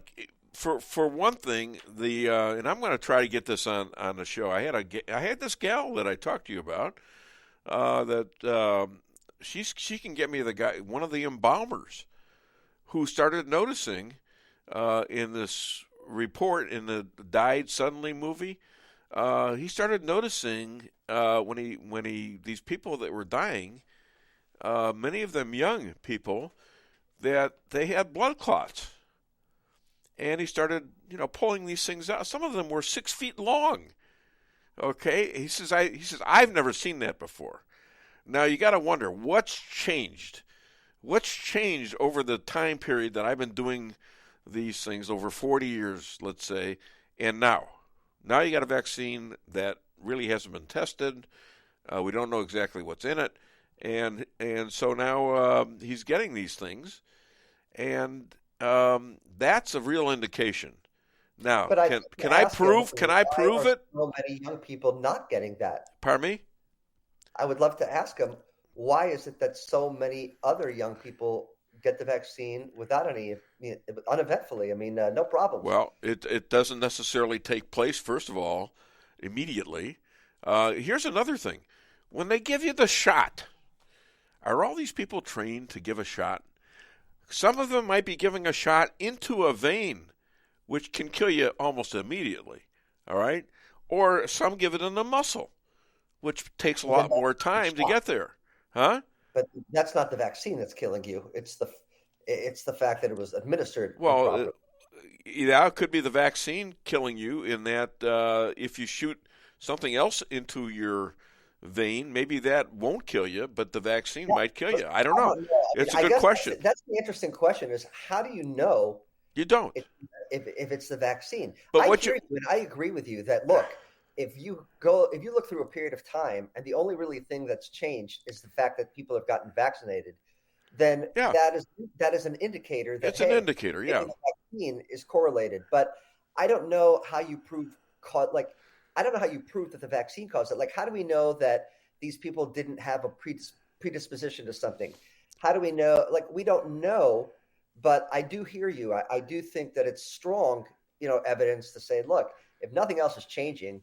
And the only difference is that these people have gotten vaccinated while others haven't. Then maybe the vaccine is contributing to this.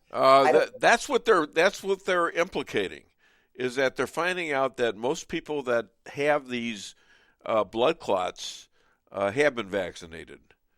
Okay, that's what these embalmers are saying. These are embalmers. They actually bury people, drain the fluids and all that stuff from the bodies. It's also interesting why it would happen to young people, because you would think that it would happen to people who are older. Yeah.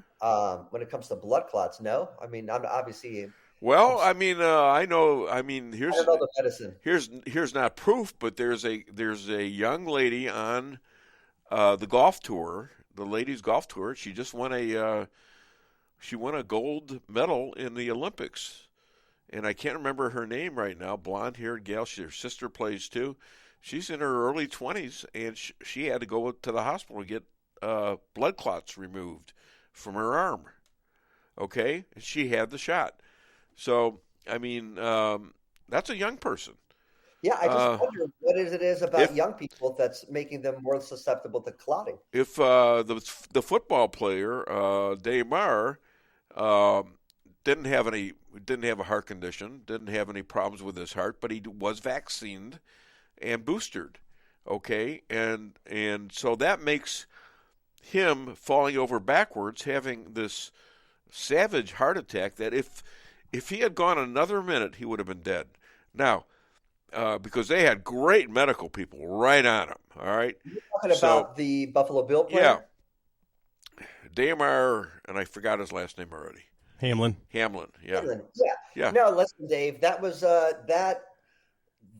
I have not heard anyone aside from the one that you sent me saying that was vaccination related. I heard that there could very well be just a timing issue as to when he was hit versus the beating of his heart. Yeah. So I don't know. And that's happened how many times in history where a guy, and I watched the hit. Now, it could have been just a fluke thing. But that fluke thing has hardly happened in history.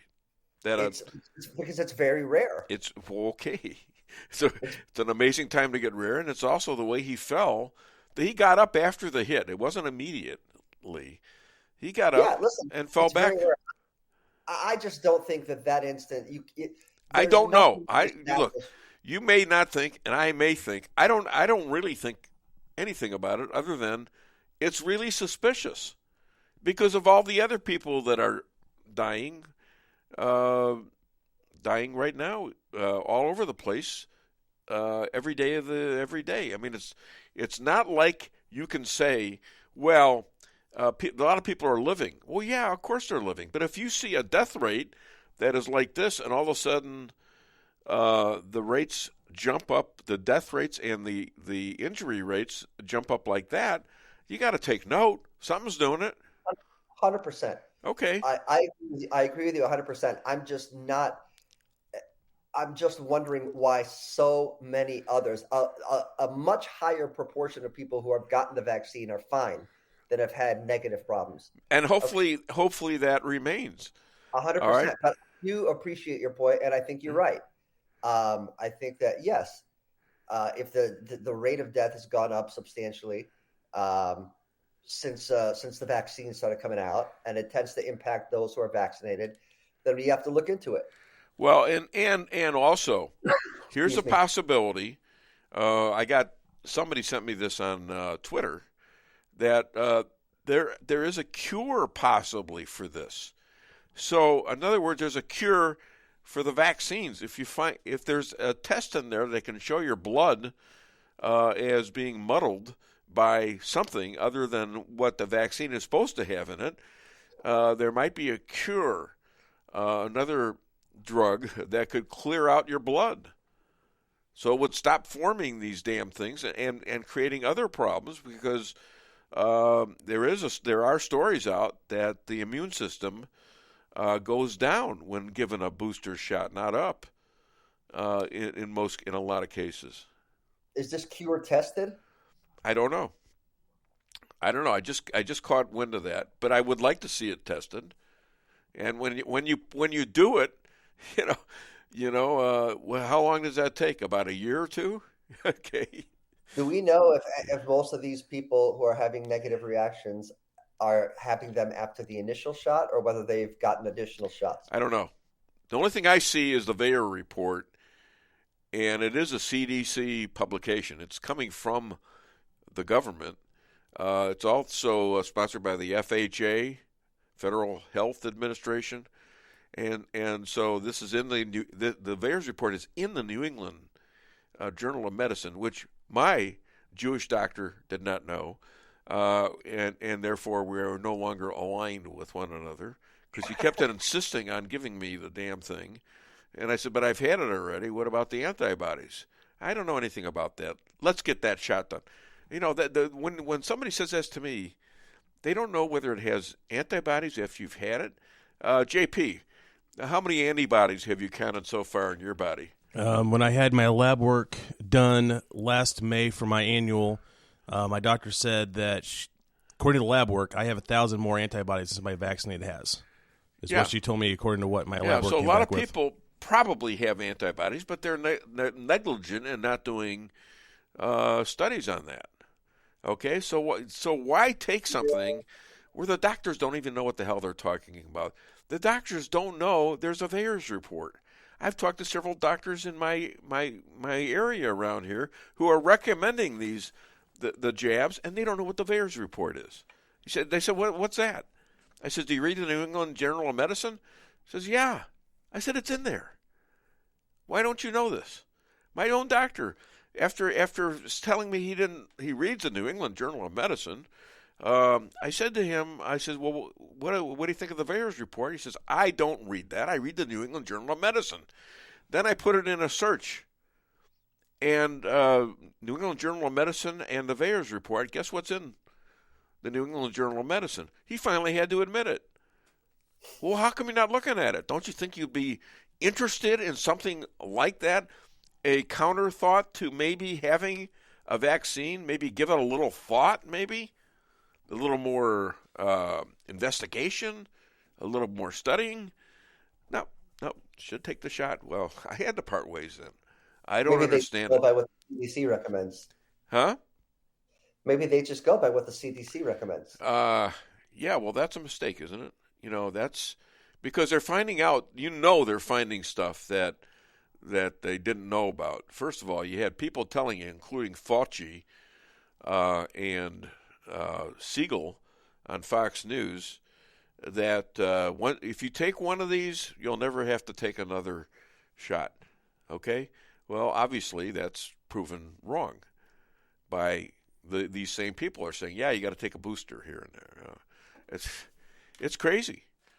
There was no real examination of this in the first place. They used to have tests on animals, and they used to have ways to grow these viruses and things like that, and you can test it. Well, this virus came unknown, and really they don't know this miracle vaccine really has left people wondering what's going on here, including me. And I just think it makes sense to look at it. I mean, I was talking to the rabbi about it. Well, how does this affect Israel?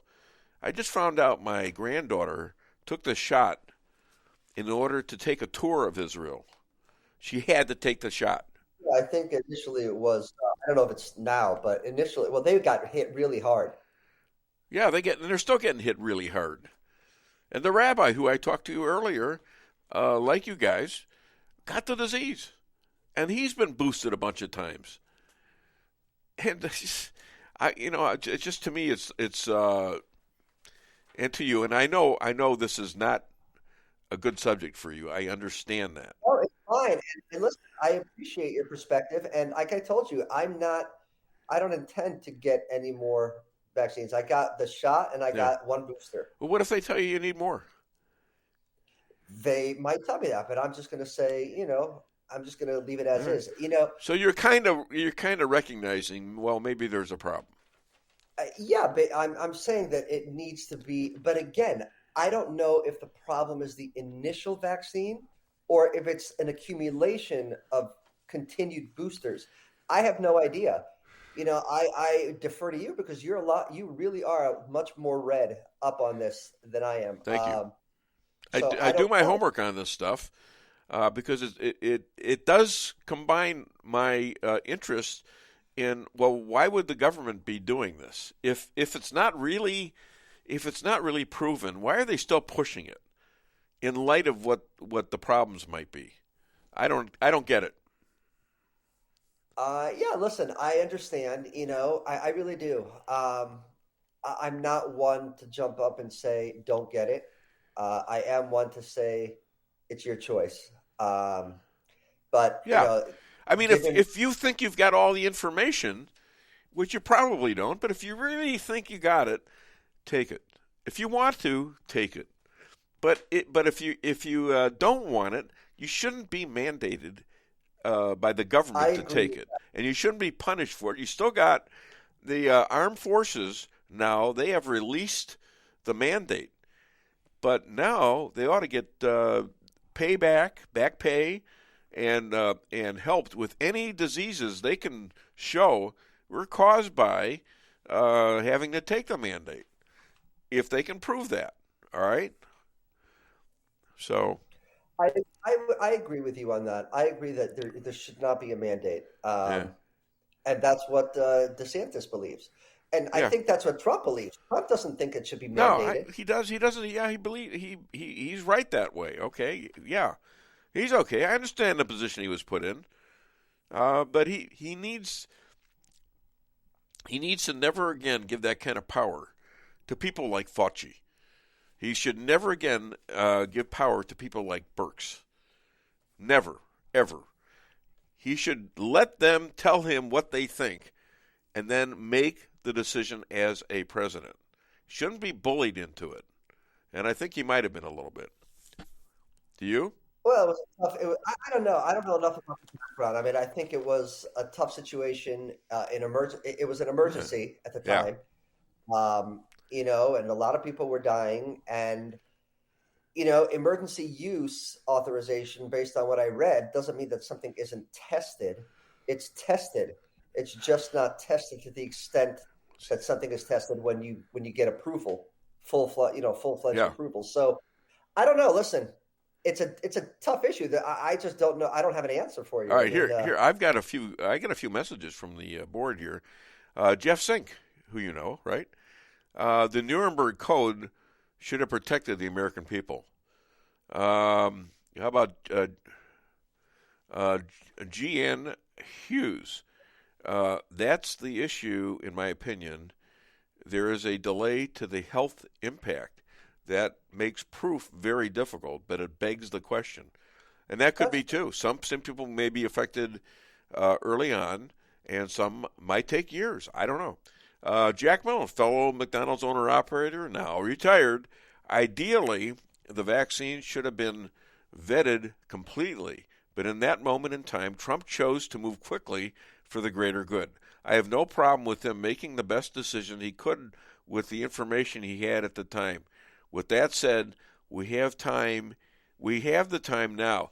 Do the research. Well said, Jack. Always a good guy. Hope he's enjoying his retirement. Okay, well that's what we have on that. So I wanted you to hear that. And I think we ought to. Here, J.J. Bradshaw, the jab. Consider the timing. People vaccinated based on the best available information at the time. That it proved to be fallacious after the fact is simply history. Okay, and he's taken a jab and a booster. He was just on the show earlier. So I get this. I could have very well done this. I've taken flu shots and things like that. But something gnawed in me about this when I started doing the information that somehow these doctors got together and we're talking about this in 2015. How do we do this? How do we get the vaccine out of something that we're not going to really be able to prove? They're predicting stuff. Okay, I found a lot of this stuff indicating that this was done intentionally, and you'd have to ask them what their motives were. But some, I think, might have wanted to get rich over this. Some maybe famous, But this is gonna be a big deal for a long time. Other than DaveWeinbaum.net, where can people find and hire you? Find me on Twitter at Elad Hakim or Thoughtfully Conservative on Facebook, or you can see me on OAN. Otherwise, just look me up. Elad, here's a science question for you. Why can't two Caucasians have a Chinese baby? I'm sorry, I don't know. I'm not even going to venture to guess. Yeah, I'd love to get you in there. Because two whites don't make a Wong. Now, okay, I did this joke about 20 years ago, and I did write the joke, and somebody got, I did it in a stand-up deal, and somebody got mad at me. Didn't you? You should know. Huh? I don't know. What's wrong with it? Okay? It's a joke. I hear Jewish jokes all the time. All right? What? Why would you be offended? The only Jewish jokes I take offense at are, real deep anti-Semitic jokes having to do with the Holocaust or ovens and things like that.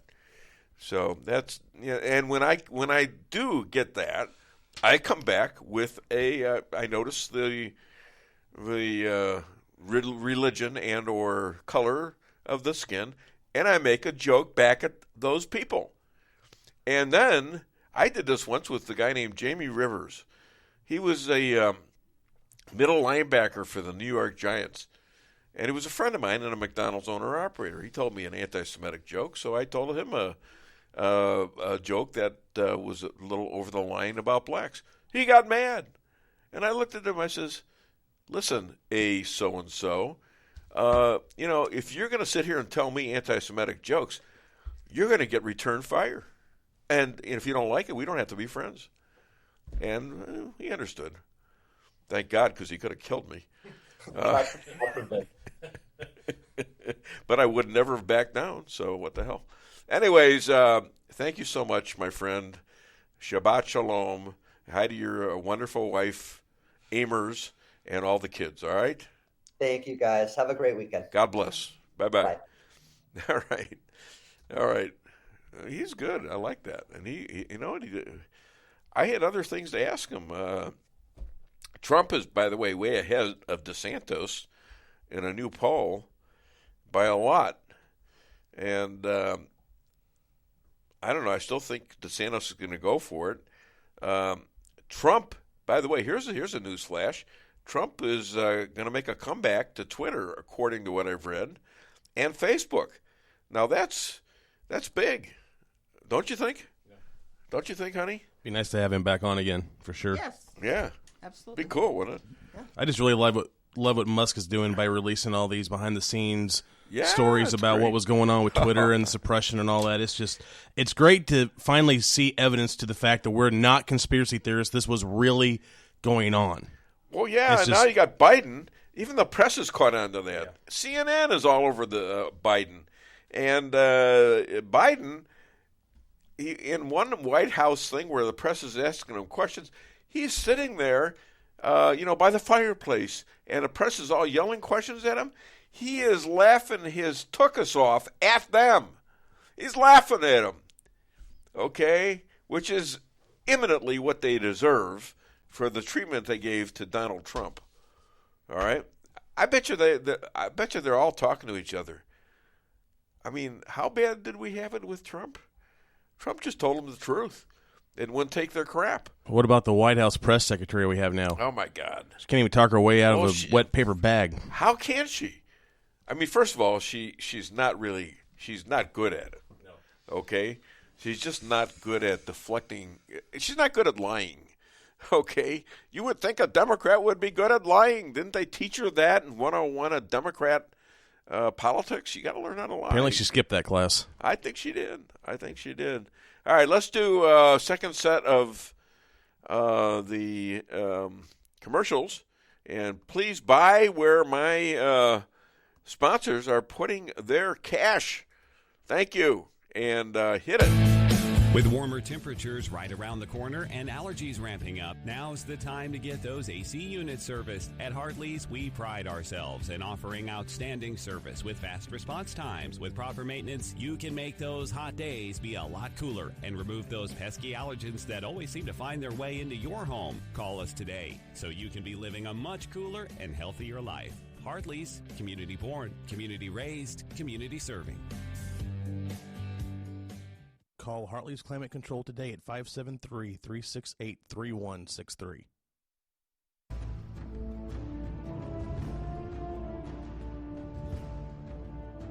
Never be too coy to tell your friends and family about koi sushi and hibachi.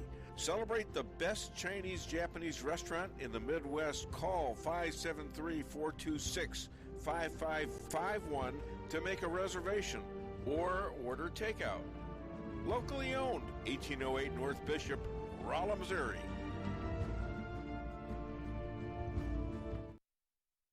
We can sum up McDonald's new crispy chicken sandwich in one word. Crispy. But also juicy and tender. Okay, it's crispy, juicy, tender. All one word.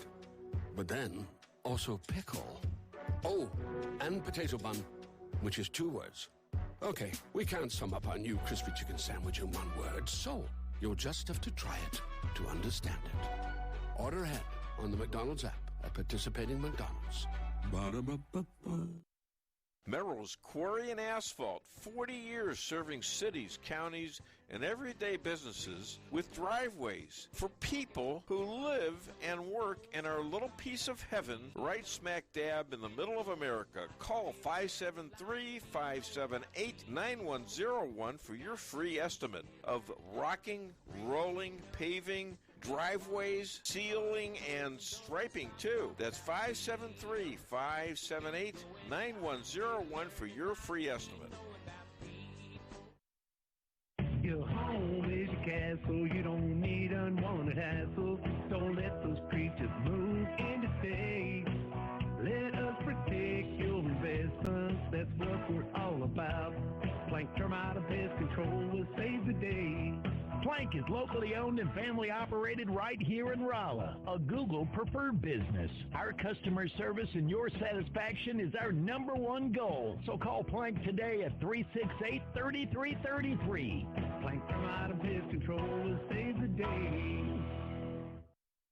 Busy schedule? Let your locally owned Price Chopper help you save time with online shopping. It's easy. Sign up to tcmarkets.com or download our mobile app in the App Store or Google Play. Create an account and browse through the categories and choose the items you need.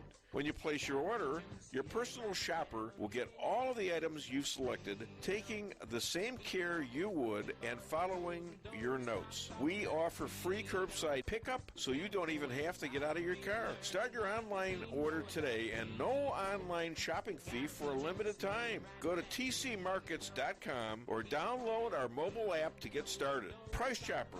Fresher savings every day.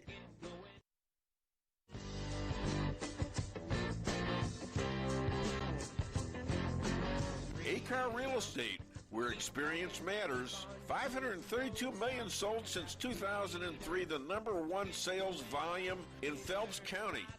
As a client for decades, I can say they are the best in mid-Missouri. Call 573-368-7355. That's 573-368-7355 for the best real estate experience you'll ever have. At Town & Country Bank, we are committed to providing exceptional service to our customers. We do more than just provide loans for our community. We help make dreams become reality. Whether it's a new home, farm, business, or a new car, we would love the opportunity to help. Stop by one of our 2 Rolla locations and let our friendly lending team remind you how special hometown banking can be. Smart, friendly solutions. Town & Country Bank. Member FDIC. Equal housing lender. Now, 11 billion people, still a lot, but the good news is that the faster we improve health, the faster family size goes down. The World Economic Forum, you have Klaus Schwab and George Soros and Bill Gates. They talk about depopulation. They talk about all of these kind of utopic ideas that they have. The United Nations Sustainable Development Goals are 17 targets we must meet by 2030 to ensure decent lives for all on a healthy planet. Right now, it's expected we will fail. One reason for that is the growth in our global population. We have a golden opportunity to seize something good from this crisis. COVID-19 also helped legitimize instruments of control. It's a deep, systemic, and structural restructuring of our world. Therefore, we have a unique but rapidly shrinking window of opportunity to learn lessons and reset ourselves on a more sustainable path. This pandemic has provided an opportunity for a reset. This is our chance to accelerate our pre-pandemic efforts to reimagine economic systems that actually address global challenges like extreme poverty, inequality, and climate change. Also be clear, the future is not just happening. The future is built by us. Those people definitely have had tremendous influence and sway in this whole thing. And that is why they seemingly know how to hold these events and almost perfectly predict what's going to happen.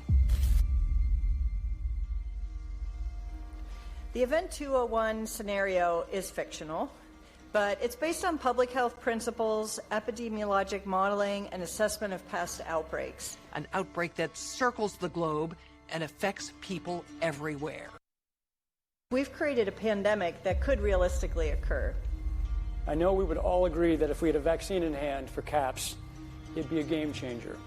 A majority of Americans expect a vaccine to be available within 2 months, and 65% of those polled are eager to take the vaccine, even if it's experimental. Vaccinate, vaccinate, make an appointment. Vaccinate, vaccinate, make an appointment.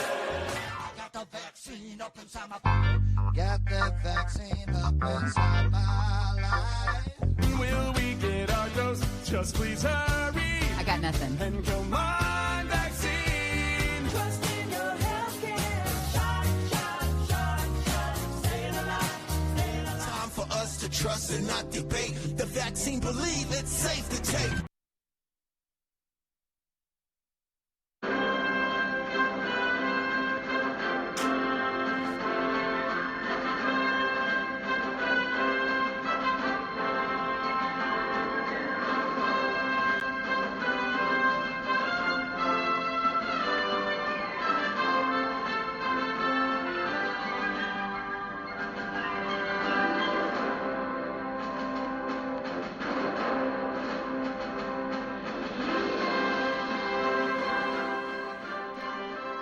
Lifelong conservative, author of Rules for Defeating Radicals, Wyoming's only Sicilian, not in the Federal Protection Program, so he had to get out of town. Now he lives in Missouri.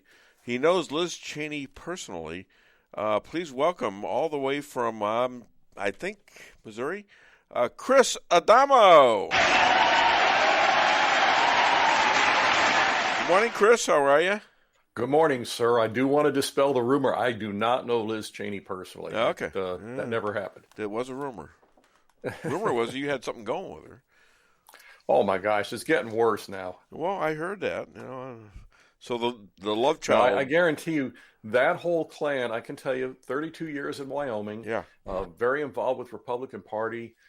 They hated the Christian conservatives. The GOP mainstream back then hated the Christian conservatives more than they ever opposed the Democrats. Even I know her. Even I met her. I met her in an elevator once at CPAC. She seemed nice enough to me. She was like 2000. Yeah, well, there was a period of time when I don't know if you remember, she was appearing on Rush Limbaugh on a regular basis. I think he was pushing her to be the first female president, and she was mouthing the conservative line. I love Rush. I think even back then we knew in Wyoming what a snake she was, because we had a conservative senator there, Mike Enzi, for years. I remember him. And she comes in and campaigns. She buys a house in Jackson, which is kind of like buying a house in Manhattan. Right. She comes in. She buys a house in Jackson, declares her candidacy for the Senate, and I'm not kidding you. Dick Cheney, dear old dad, comes out and says she is, quote, the Tea Party candidate. Yeah. So, in other words, Mike Enzi was mainstream conservative, good, reliable conservative voice. She was going to be to his right. She was going to be the Tea Party troublemaker, right? Well, I always go back to the fact that the best thing that ever happened from Donald Trump, far and above everything else he ever did, was he exposed the rhinos. Because when he got out there and said, we can actually implement a conservative agenda, they had to either put up or shut up. Yeah. And what they did was they started by, just being silent and being passive and not, kind of stalling things. And then when they realized they were being outed, that's when they went on the attack. We saw it from Liz Cheney. Yeah, she changed. She used to back Trump. Oh, yeah. Well, that was back when they thought, he was just kind of this gullible outsider, this gullible dupe that they could bring in there. They could absorb him into the system, and they could continue business as usual because he'd be too stupid to know about it. Yeah. And Trump, he's made some mistakes. We all have. But his biggest goal was to actually accomplish things, and that's what they hated. I'd like to ask you a question. This is not really in the interview, but can you tell me how you got on Larry Elder? Well, that's kind of a long story, and some of it I'm not really sure. But there was a lady that I believe that, and I don't want to give her name publicly because I don't know. She if she wants her name out publicly. What's that? She wants. I know her. You know where you got the information from don't you? Okay. That's what I was thinking, and I'll let you give her name if you want to. But yeah, she called me, and Joanna Loeb. Right. Right. And she. I gave her your number, and we've been talking ever since. And good. She got me. I was able to get some of my books out to some other people. Bingo. And, hopefully, they've received them by now, and yeah, greatly appreciated. Good. Well, you got on Larry Elder before I did. I want to interview the guy. I don't think I want to be interviewed. I'd rather ask the questions. Well, I tell you what, talk to her. I think I've got the information. I got the information. I talked to her yesterday. I think he would do an interview with you, and I think it'd be great. We kind of almost know each other because I wrote on the Jewish World Review for 11 years, and he's still on it. And we exchange words every once in a while. Nice words. Good guy. And again, there's a great example. Anybody thinks that leftists really care about anything, including, quote, race, they care about minorities and we don't. Yeah, they care about minorities as long as they can keep them on the plantation picking their cotton. Because the minute somebody like Larry Elder dares to get out and stand on his own 2 feet and speak about people being independent and responsible and not needing the leftist machine to spoon feed them, and boy, they went after him. It was abominable the racist attacks that they leveled against Larry Elder. Yeah, they called him all sorts of things when he ran against Newsom. Yep, and 2 things. First of all, you had the attackers. Yeah. Sorry, I'm losing my voice today. There you go. I just get emotional when I'm around you, Dave. I can't help it. But anyway, not only did they have the attackers, it worked on her. Why shouldn't it work on you? But you never heard the rest of the leftists coming out there and demanding that those people who engage in such bigotry against Larry Elder, you never heard them roundly condemning it and saying those people need to repent, those people need to apologize. You know, they take a situation like Charlottesville where they twist and contort to say that Trump was supporting racists, which he wasn't in any way. They take that and they demand we all apologize for it. And the rhinos and the lackeys step right up and, oh, yeah, Trump shouldn't have done that, blah, blah, blah. But when one of theirs goes out and actually engages in real hatred, real bigotry, they're okay with it. Well, here, let me play you a couple clips here from Sheila Jackson and Tucker Carlson. Speaking of bigots, yes. Yeah, do 6 or 5 and 6, please. You got a lot to pick from, don't you? Yeah, 5 and 6. When the President of the United States identifies a threat to this country, his many federal agencies, the biggest in the world, swing into action to neutralize that threat. That's how the system works, as Joe Biden's staff well knows. So, in fact, when Joe Biden likens you to Al-Qaeda or the Klan, it's not a small thing at all. It has implications. So here's Sheila Jackson Lee from last week in a not unrelated clip calling for the renewal of the Patriot Act. Watch. I remember after 9/11 when we all worked together to ensure the protection of the American people through the Patriot Act and dealing with the FISA courts. We worked together because truth is important. Now, that's kind of strange if you think about it. So why would Sheila Jackson Lee, a self-described liberal, find herself last week praising the secret government courts that liberals once opposed passionately on the grounds that those courts could be used to destroy the constitutional rights of Americans without anyone knowing about it? Because those secret courts turn out to be a highly effective way to silence the critics of the Democratic Party, to silence those so-called white supremacists Joe Biden's always yelling about. Not all of whom, by the way, are white. You don't have to be white to be a white supremacist. You just have to oppose the agenda.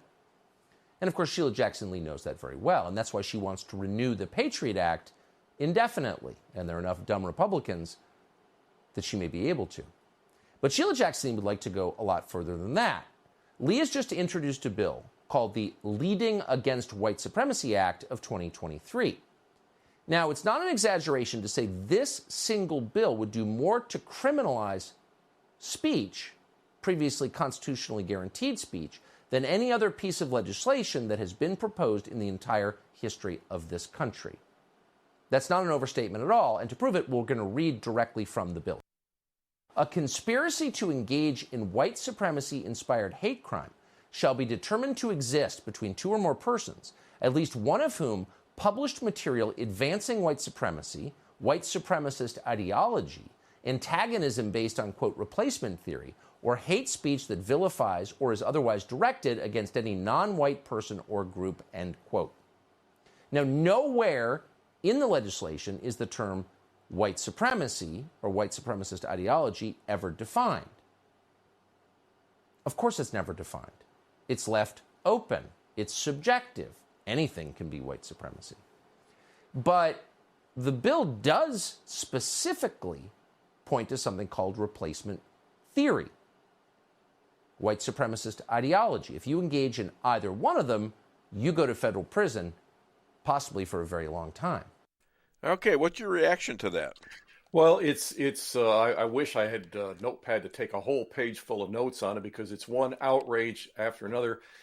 It is textbook leftist Marxist Alinsky ideology, textbook. Replacement theory is what they've been bragging about for years. That in so many years, whites won't be the majority of America, which we don't worry about the color of the people being here. We worry about the ideology of them. If you're bringing in a bunch of foreigners that are abiding in Marxism and other things like that are going to vote for corruption in our system, we don't want them here. We want people to come here who want to be Americans, who want America to be great. And again, black, brown, yellow, I don't care. If they're pro-America, if they want this to be a great country, it'll be a great country for them, whatever color they are. It'll be a great country for me, for my kids, my grandkids, just the same as theirs. But their replacement theory, going back to Larry Elder, their replacement theory is all about, it's not about color, it's not about race, not about ethnicity, it's all about ideology. And if you don't ascribe to leftist ideology, suddenly you're guilty of a hate crime. Right. You'll notice that she didn't say anything in there about any group out there claiming supremacy, by trying to suppress the rights of others. She didn't say that. She specifically directed it at whites. And they'll do that. They want to make it racial. Obama was the master of this, and he's still behind all this. Don't tell me otherwise. It's all about leftist Marxist ideology. And it's all about redistribution of wealth. Don't ever forget that. This is a scam to transfer our cash and property to them.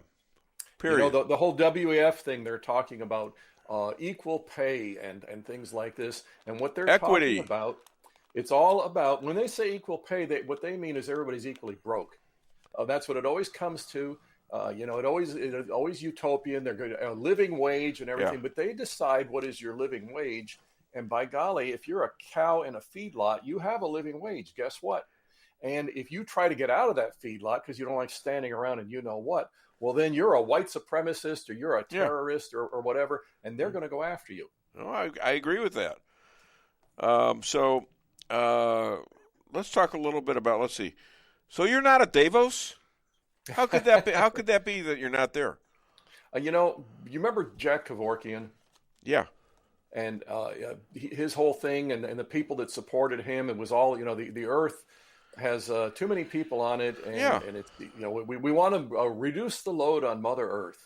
Al Gore, the rest of them. Al Gore, Bill Gates. That's part of the vaccine talk. Absolutely. Yeah. I always said those people that really, if they really feel guilty that the earth is too overloaded with people, they can find a nearby bridge to jump off of, or they can go see Jack Kevorkian. Listen. We have to fix those boiling oceans, don't we? Yeah. Come on, man. There you go. But it's all, if you watch, they always do it by pointing the finger at someone else. Another thing, tying it back to everything else we've been talking about. It's not about when them. You hear about white guilt. You hear about these leftists talking about white guilt. Yeah. They don't assuage white guilt by doing something to make those neighborhoods better. They assuage their guilt by pointing the finger at you and demanding that you do something. And they have to fly those individual jets, 1,000 jets out there. They have to do that because they're in a hurry to fix the world. Because they're important and you're just a peasant. And it's never guilt. It's never guilt. I wish I could get this through to the GOP. It's never guilt when they say white guilt. It's sanctimony. It's leftist, Marxist sanctimony. And it's blind to color because they will attack any person of any race if they think that interferes. And they'll attack their race, obviously. Yep. Point in case, Joe Biden telling people that if they don't vote for him in the 2020 election, then they're not black. Yeah, exactly. Right. It's not about skin color. It's about ideology. If they can manipulate the gullible with skin color, and again, Obama was expert at that, and he did that not just to blacks. He did that to white liberals. If you can manipulate the gullible with skin color, then that's more power to you, because their singular goal is acquiring power through any means. And then once they do that, guess what happens to life for everybody, regardless of goes downhill. It goes downhill for except everybody. Except that little Davos crowd of elitists. Yeah, and they're still flying around the world, telling you how much we suck jets. And how great they are. Yeah, exactly. One of those guys, the chairman of the Siemens Corporation, made the statement that we need to stop, the rest of the world needs to stop eating meat. Now, you're going to tell me he's a vegetarian? I don't think so. But you are the peasant. You're the rabble out there on Main Street, and you're the one that build the buildings, build the bridges, plant the crops, fight the wars, make the country great, and you're the one that is supposed to sacrifice so that they can have their utopia. It's like the people that want abortion on demand. Yeah. Are they going to go back and get re-aborted? Really? Would they go back and do that? He said the thing about people who are pro-abortion is that all of them have already been born. That's right. Yeah. Let's talk about Kevin McCarthy debacle. Seems to be working out kind of well, and the ones who were the most outspoken are getting seats on good committees. What they did, and this was the biggest fear of, I say the rhinos, but it's the whole political establishment in Washington. The biggest fear about those 20 was the success that they would have if they stuck with it, and they did stick with it. They stuck with it, successful. And you know what? This country is going to be better for it. Kevin McCarthy is going to, who is inclined to be a rhino. He's now got his hands tied, and he is accepting it with exuberance that he is actually now maybe considered a conservative, a real one. I don't know that I trust McCarthy yet, but he's definitely had his feet held to the I think fire. they got him buried. One way or the other. He knows if he turns, only one of them has to say it. Yep. Right? So but I will tell you this.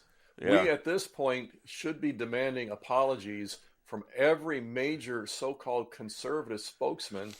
I'm thinking Sean Hannity and Mark Levin were two of the biggest that were just roundly condemning those 20 and saying what they were advocating was business as usual. And I remember I said this at a Wyoming state convention in the mid-'90s. I said the biggest threat to the Republican Party is not liberal Democrats. It's GOP business as usual, because nothing will alienate the voters faster than a Republican Party that looks like it's just going to go along to get along. You know, the interesting thing is that Lauren Boebert, Congresswoman, one of the biggest, most speaking about the McCarthy and the things wrong that were done to her in her campaign. I actually gave her some money. She follows me on Twitter, and she's liked some of my stuff. Oh, yeah. And she doesn't follow very many people, and that was a long time ago. And that gal is tough.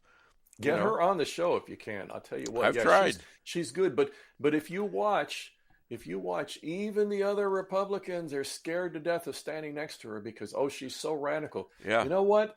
You know what's radical is multi-trillion-dollar debt every year. Yeah. And a government that thinks it's going to tell me that we can bring people across the border by the millions, and they can do whatever they want. But as long as we don't have gas stoves. Well, here's another one. You're right. Yeah, Matt Gaetz. He unveils a bill to abolish the ATF.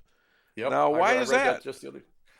I got a question for you now. If you already know the answer to this, maybe this won't work right, but it's called the Bureau of Alcohol, Tobacco, and Firearms. Yeah. Do you know when it was established? Probably in the 30s. I'm That's guessing. Exactly what it was Prohibition, meant to sound right? Like. Prohibition. It was established during the presidency of Jimmy Carter. Oh wait, that's not the 30s. Yeah, you got it. I mean, but it sounds like something like they needed this back when. Yeah. And yet, why? The thing, what it is, think about the fact that in the 1970s we have people saying we need to control firearms in this country. No, we've got a Second Amendment. That's the control on firearms that we need. Right. But this is one of those governmental overgrabs that Carter and that crowd was famous for. and it should have been abolished. The thing has been an obscenity from the start. Frankly, I sad to say the FBI is at the point where I don't think there's any fixing it from within. We need to go through and shutter the doors and start all over again, because that organization is riddled with corruption top to bottom. Sure. Now, Trump is way ahead of DeSantis in a new poll, and I still think DeSantis might go for it. Do you? I have mixed feelings about that. I love DeSantis. I think he's done some great things. The thing that concerns me more than anything else here is a replay of the battle between Trump and Cruz in 2016, because that almost cost us the election. Yeah. You had two very strong camps of very strong candidates, and they were divided against each other. Yeah. And we stayed that way for a long time, and then they mended somehow. Yeah. And I'm really, at this point, I hate to say it, but I think Trump was the one that turned it into cheap shots, and Cruz fought back that way. Yeah. But we rallied around Trump. He won. I'm hoping that no matter what happens, that DeSantis doesn't start firing back the way Cruz did. I think he actually holds the cards on that, where he can. I don't know if he's going to campaign. What I would love to see personally is I'd love to see a Trump DeSantis ticket in 2024. And then after Trump's second term, I'd love to see 8 years of DeSantis, because I think 12 years for the country of those kind of people taking a wrecking ball to the leftist political machine, the political monstrosity, I think the country could significantly improve by that. We've got a lot of work to do to fix things. I think you could be right at that, except I believe they'd be sacrificing another state. Because you want your vice president to hold on to a state strategically that he's from, and so if you're both from Florida, I wonder if that works, huh? That is modern Republican strategy. Yeah, and what the real purpose of the vice president should be, and we should focus on this, and we should say so. The vice president is there in case the president can't finish his term. Excuse me, did you just call me a rhino? I didn't call you a rhino. Okay, bring it on, big guy. Slipping into I bring it on. You Come on, man. No, I'm ready. You make Matt Getz look like a lightweight. But no, the thing is that what we need to do is pick the VP on the basis of what's best for the country. And frankly, I think a Trump DeSantis ticket, barring cheating, I think Trump could win a third term easily with a Trump DeSantis ticket. And then fulfill that term, and then we get 2 terms of DeSantis. Because unlike Mike Pence, who I got another story to tell you about Mitch Daniels, another Indiana governor, by the way. But unlike Mike Pence, DeSantis is going to be out there and strengthening and reinforcing, and not undermining and trying to sit the fence and waffle and get along, which is what Pence did. Well, was Pence bad the whole time? Or I think, when you watch Pence, you watch any of his speeches throughout the Trump term, they were milquetoast at best. But I will tell you that as Indiana governor, when he caught heat for trying to stand with the Christian conservatives, he just turned on them. He just flipped on them, turned them over to the left. And when you look at right after the election was stolen in November of 2020, and you watch Trump getting up there giving speeches, Trump is mad. Trump wants to fight this. Trump wants the law and justice and the Constitution to prevail. And he puts Pence up to the microphone, and Pence is the most pathetic, mealy-mouthed, fence-sitting, typical rhino that you've ever seen. Well, anybody that gets on a mic after a Trump speech, it's liable not to look good. Okay? Nobody's going to resound the way Trump does. I agree. But Pence, I mean, like I said, watch any of his speeches. And Pence's whole goal is to not get too far over here, not get too far over there. In other words, you don't define your direction by where you need to go. You define it by where everybody around you is. Yeah. And that is not governing. That's following. I don't care if you're the one, at the front of the class. When you take your stand based on how do you affect this group or that group, how do they like you or whatever, you're not a leader. Now, Trump is he's close to being back on Twitter and Facebook. What are your thoughts about that?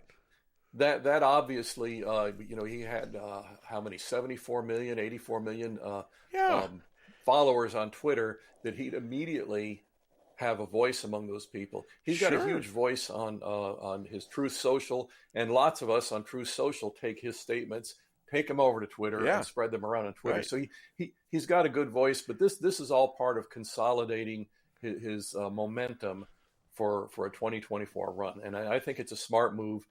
Business-wise, it's going to divide people between Twitter and Truth Social, but I think Truth Social is already going well enough on its own that he can afford to do that. Well, I hope he does, because you can't be hidden by these social media companies like that, and it's illegal, and it should be taken to the Supreme Court, and these guys need to be punished. Yeah, well, I was going to say, when has anything illegal ever been a problem with these people? I know. We have been restricted today. Yeah, we are being restricted right now. We were restricted today, yes. Yeah. At 45 shares, they cut us off. Yeah, 45 shares on Facebook. We go against their community standards. We went against the community standard. What was that? What truth were you speaking that went against their I don't know. standard? That's what I've been trying to figure out, and I'm changing every single word Yeah, and I trying know. to reshare. I don't know. Yeah. So And that's the whole I point. can't. I'm doing a show. I can't be concerned with that until after the show. Okay. So honest people don't fear open debate, even if it's a very strident debate and table pounding. Honest people don't fear that. Liars fear the debate because the truth is their greatest enemy. yeah, well, there's no doubt about it. And we've got a major situation going on right now with the treatment of Trump and the treatment of Biden. I mean, oh yeah, absolutely. Because the treatment that Biden's getting is the same that Hillary Clinton got, which was they utilized her lawyers to do everything. Yeah. I mean, and they do. It's a direct copy of what happened to her is happening right now to Biden. He gets the easy way. And by the way, these aren't just Biden's lawyers. These are Obama lawyers. Of course, all these he's guys got are his back paw from prints the all over everything, Obama absolutely. Biden campaign. And But see, the day that James Comey got out there in 2016 and said, "Yeah, Hillary committed these felonies, but if any of you had done it, you'd be going to jail. But since it's Hillary, she gets to walk." The country should have come to a complete stop right then. Oh yeah, because that's no longer justice; that's tin horn despotism. Yeah, and have the fact that they we did really? that, and we all have just we shrugged ever our had any shoulders. justice in this country? Is this No. how far back does this go? No, again, in the same sense that a leftist despotism cannot stand truth. What's the first thing they do? They shut down free speech. Yeah. The other thing they can't stand is justice. Yeah. And so you can't have the scrutiny. You can't have any kind of proper investigation because they're leftists. What are you going to find? You're going to find corruption, criminality, hypocrisy. Okay, my time is about up. Please say hi to the McCloskeys for I will. me. Tell them I absolutely love them. Oh, you want to stay on with them? I wouldn't mind doing that. No, I better let you talk with them. All right. Other than DaveWeinbaum.net, where can people find you and buy your book? Well, my book there, Rules for Defeating Radicals, still at Amazon. Still haven't been able to get another publisher to pick it up. But just go to Amazon, do a search on my name, Chris Adamo, or Rules for Defeating Radicals. My commentaries are at GOP USA, America First Report, Red Voice Media, WECU News, and all over the place there. You sure you're done now? Well, I think so. I can add a few more if you want. Chris, my psychiatrist gave me a great deal. He said I was only... No. You can't do that. Not in the punchline. Lisa, you're right there. You can bail me out here, please. My psychiatrist gave me a great deal. He said I was only half off. Ladies and gentlemen... He doesn't get it. Explain it to him. All right. Thank you, Chris. Have a great weekend. You guys have a wonderful weekend. What are you and doing? Keep up the great work. She's picking lint off of me. And just so everybody knows, if they want to buy Chris's book, the direct link to the Amazon store is in the comments. So they can click right to it and it takes them right to the page. All right. Thank you, my friend. Have a great weekend. Folks, you too. Okay. Well, let's hope the McCloskeys are going to call, and we'll talk to them. And then we'll go on our way, our merry little way. Let's see what other snippets I want to get in the show. I prep all this stuff, and then I don't end up doing them except maybe adding them to some of the some of the interviews that I take. Over 500 dead in Iran, mostly women and children, and they're all this has come about due to Iran's police. There it is. Due to Iran's police of killing off people that are protesting this woman that wasn't wearing a full shield on her face. Isn't that ridiculous? Okay, hit it. From the lakes of Minnesota to the hills of Tennessee, across the plains of Texas, from sea to shining sea, from Detroit down to Houston, New York to LA. Well, there's pride in every American heart, and it's time to stand and say, I'm proud to be an American, where at least I know I'm free. And I won't forget the men who died, who gave that right to me. And I'd gladly stand up next to you and defend her still today. 'Cause there ain't no doubt I love this land. God bless the USA. He and his wife faced 350 BLM, Black Lives Matter, who broke through a gated community, who threatened to rape his wife, kill them both, and take over his home. And this was led by Representative Cori Bush, who he's now suing. They staved them off with 2 firearms. The bravest people I know. Please welcome Mark and Patricia McCloskey. Good morning. How are you guys? Pretty good, Dave. How you doing this morning? I'm doing well, thank you. I'm doing well. I haven't taken the shot. Anyways, yeah, you know, I think we ought to do a test here. I've not been vaccinated either. I Really? figured that I'll go get the vax. I'll run around the block and drop dead of a heart attack and see if anybody reports it. Well, they'll report it as a heart attack. They won't report it as what it really. You know how many? I wonder how many people realize that most of the illnesses that people actually died from the shot are reported as heart attacks, cancer, kidney failure, liver failure. I mean, there's so many diseases you can get from this thing. It's amazing. Oh, yeah. While curing us of everything. Sure. Yeah, and then and me and my wife, we didn't do it. I'm surprised you, because you seem like a decent American who will obey and believes everything the president of the United States said it, for goodness sakes. 2 of them said it, and you didn't do it. Yeah. Wow. Okay. You know, I've been vaccinated 18 times now, I think, you know. Yeah, here's a funny thing. At a forum down in Joplin when I was running for Senate, all the major candidates were there except for Greitens, of course, because he never shut up for anything. One of the questions was, have you been vaccinated? And every single person, Billy Long says 5 times. And I say, never will. And I got a standing ovation. So, you know, there's some sane people out there still. Billy Long, the tobacco chewing guy from Springfield, Mo, right? Yeah, absolutely. He's a funny guy. Well, I remember Laura Loomer raiding the Congress, and he started into the mode of a auctioneer.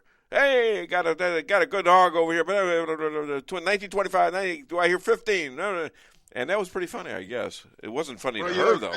That's one of the 2 things you always mentioned on the stump speech. Was one time he was in Congress and somebody in the gallery was making a disturbance and filming themselves on their cell phone. Yeah. So he goes into auction mode and starts auctioning off the cell phone.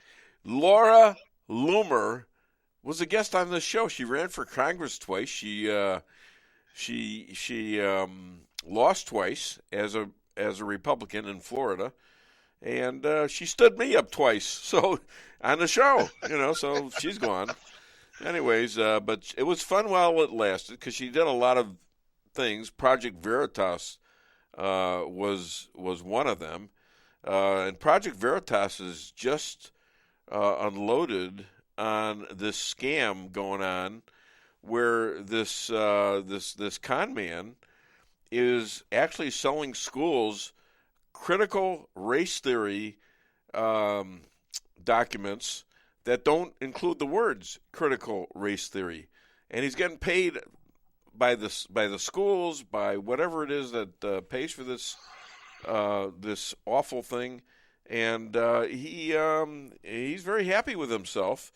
And now Jim O'Keefe of the Veritas organization has outed this guy, and that's what Laura Loomer used to do. She used to work for him. Well, that's great. I mean, when the Bar Association of the state of Missouri put Patty and me on probation, one of the things we have to do is 100 hours of pro bono legal work for a community service organization. Yeah. So I called up my buddies at Project Veritas, and I said, well, you're a 501c3 community service organization, aren't you? And they said, yeah. And I said, well, I'd love to work for you guys for free. And so I submitted that to the bar, and they said, can't work for them. Why? Of course not. Come on, man. Yeah. Oh God! What a you don't want anybody. I'm going to tell you, I got a call. I'm going to take over your airwaves here and go ahead for a second. Yeah, go ahead. I got a call from a potential client yesterday who had some guy dumping trash illegally in his alley. Told him he couldn't do it. The guy comes around to his front door, starts beating at his front door. The guy confronts him at his front door with a pistol and chases him away. Criminal doesn't get charged. The guy defending his house gets arrested. Right. This is the same city where at the same time a woman goes downtown, says she's going to shoot up the Social Security office, is confronted by the police, engages in a firefight with the cops, and they don't arrest her. This is St. Louis, right? St. Louis City, the land where a prosecutor's office has expressly stated that this is a place where criminals are protected and honest citizens are in prison. Do they say this? Oh, I'm sorry. Yeah, no, we've got another case where a process server in U City was serving process on a defendant in the Goodwill store where he worked, and the guy who he's serving assaults the process server, and then the process server gets arrested by the U City police on a trespass charge. The world server is so stinking upside down. Don't they represent the courts? Yeah, he showed him his badge. So I'm here serving process pursuant to my authorization as a licensed process server and a licensed personal private investigator, and the cops still arrest him and let the perp go. Well, I don't know what the solution is to that. I don't know because it's all like these people keep getting reelected. These DAs and these mayors keep getting elected. You know, Patty and I were talking about this yesterday. Yeah. Let's say you get arrested in a corrupt city like St. Louis. Yeah. And you're prosecuted by corrupt prosecutors who base their prosecutions not on the law but on political harassment. Yeah. And then you go to trial in a jury where a jury of your peers is going to convict you of anything based on politics and not the facts of the case. Then you've got to go to jail, just like it's a real system, when it's a complete fraud from top to bottom. Well, it is a system. It's a fraud. It's a corrupt system, but it's a system.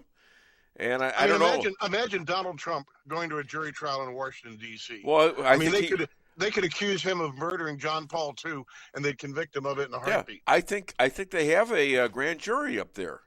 Working on something about him. I don't know if it has to do with the raid on Mar-a-Lago, but I think they got something on him. I don't think you're going to see much justice in that courtroom. Well, you're not seeing justice anywhere that I know of. I mean, it's slow coming if we ever get rid of these mandates, but there's progress being made with that. Florida, DeSantis is introducing a bill that will stop all the mask and vaccine mandates, and they have a county in Nevada that also has a bill coming up that's going to stop the mandates for vaccines and masks. So some progress is being made, but then you'll have somebody, probably abandon it, veto it, whatever. I mean, really, I've never seen it like this. Lenin's motto was 2 steps forward, 1 step back. They can take a little bit of backlash because they're always pushing the left agenda forward, and they always move more forward than we move backwards. Yeah, they're the ones moving forward. We're moving backwards. We're being cornered, you know. Yep. And you hear about this gal. What's her name? Do we play all the clips for her? We're talking about for Jackson. Sheila Lee pretty much. Sheila Jackson, who's coming up with this bill that white supremacists, and they don't define white supremacists, who insult anybody that is not their race, and they don't specify criminals from other particular races or religions. They will be punished, and they will be maybe jailed as terrorists, maybe as also they're going to lose property, they're going to lose cash. Are you familiar with that? Yeah, it's even worse than the way you just described it. The bill she's proposing would make it a crime for you to say something which inspires people that you've never met to engage in hate crimes or racially motivated crimes or white supremacy and they're citing activity. They're citing January 6th for this. Yeah, and it's just and think about this, back when we were kids, back when racism actually existed and back when there was segregation, there was a definition that if you were African American, if you had one drop of African American blood in you, what are we going to start doing? Genetically testing everybody. Look how that turned out for Elizabeth Warren, right?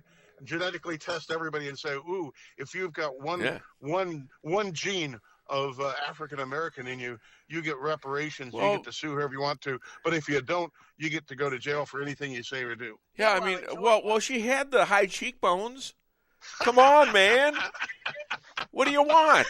Oh, God. Did you ever think you'd live long enough to live in a world where everything was so upside down and the world lived entirely on it's BS? so much more dumber than it used to be. Or at least we're just finding out how much dumber it is and always has been. We're revealing. We're in the business of revealing how stupid this country has been run for years and years, and who's really in charge.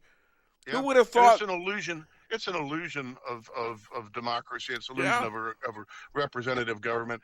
The real powers exist. They're meeting in their private jets in Davos right now, and everything else. Everything you hear and see on mainstream media is a lie designed to give you the impression that you have some input into this system, when the system is absolutely and totally controlled by billionaires beyond our reach, that they control the elections. When you get elected and they don't like you, you get squashed. Tell it to Donald Trump.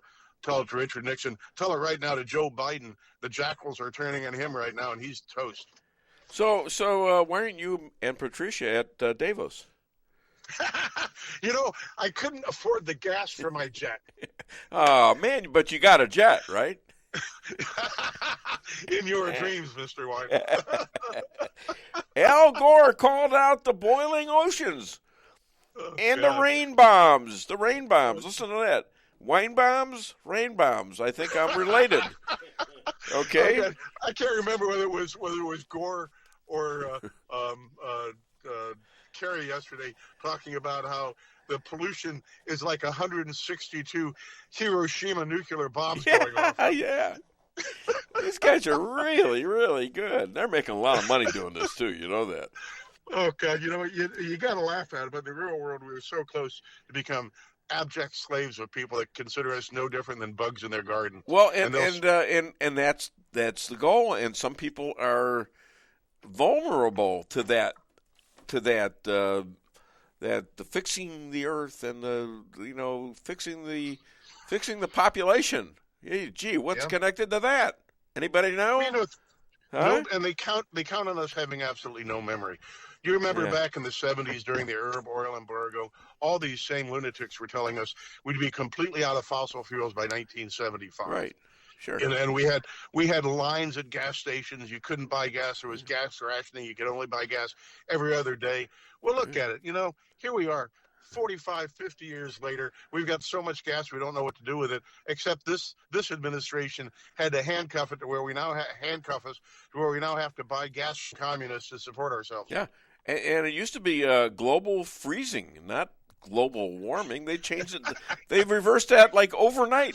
They had a couple of these meetings in Europe, and it snowed. And so what are they going to say? It's now it's global freezing again. They can't switch it often enough. They don't know what the hell's going on. When you control the media and you control everything, you can say, when it gets cold, that's global warming. When it gets hot, that's global warming. When it rains, it's global warming. When you have a drought, it's global warming. But not in the same global week. Warming. You shouldn't be able to say that in the same damn week, should you? Well, they just count on, what I probably piss people off too much by telling people that they just have to wake up and they can't be sheep anymore. Yeah, but the problem is that most people, human beings are herd animals, and they like to have an alpha male control their lives and tell them what to do. And that's a problem. And it's been an intrinsic problem in democracies throughout time, which is why ours was set up as a republic and not a pure democracy. Because once you either keep people apathetic to where they don't participate, or worse, they learn that they can vote themselves a store, then democracy fails. Or even worse, they can like put stuff in your food that's going to make you easy to lead like a little sheep. Okay, eventually they're going to be doing that if they're not doing it already. Well, and right now I think there's 7 people that have now been implanted with chips where they can, through their mind, control their cell phones, control all their devices. Sure. And CNN said last week that eventually we're all going to be chipped and there's nothing we can do about it. Well, the chip that allows you to control your cell phone can be used by the government to control your thoughts. Yeah. And people are, kids, I've got a 34-year-old daughter. Yeah. She'd love the concept, right? She could play her video games in her head all she wants Sure. to. And doesn't care, what the government tells her to do or what they're thinking. But I mean, if you want to be an absolute slave, let the government place a chip in your brain. Yeah, there you go. So why do you still live in St. Louis?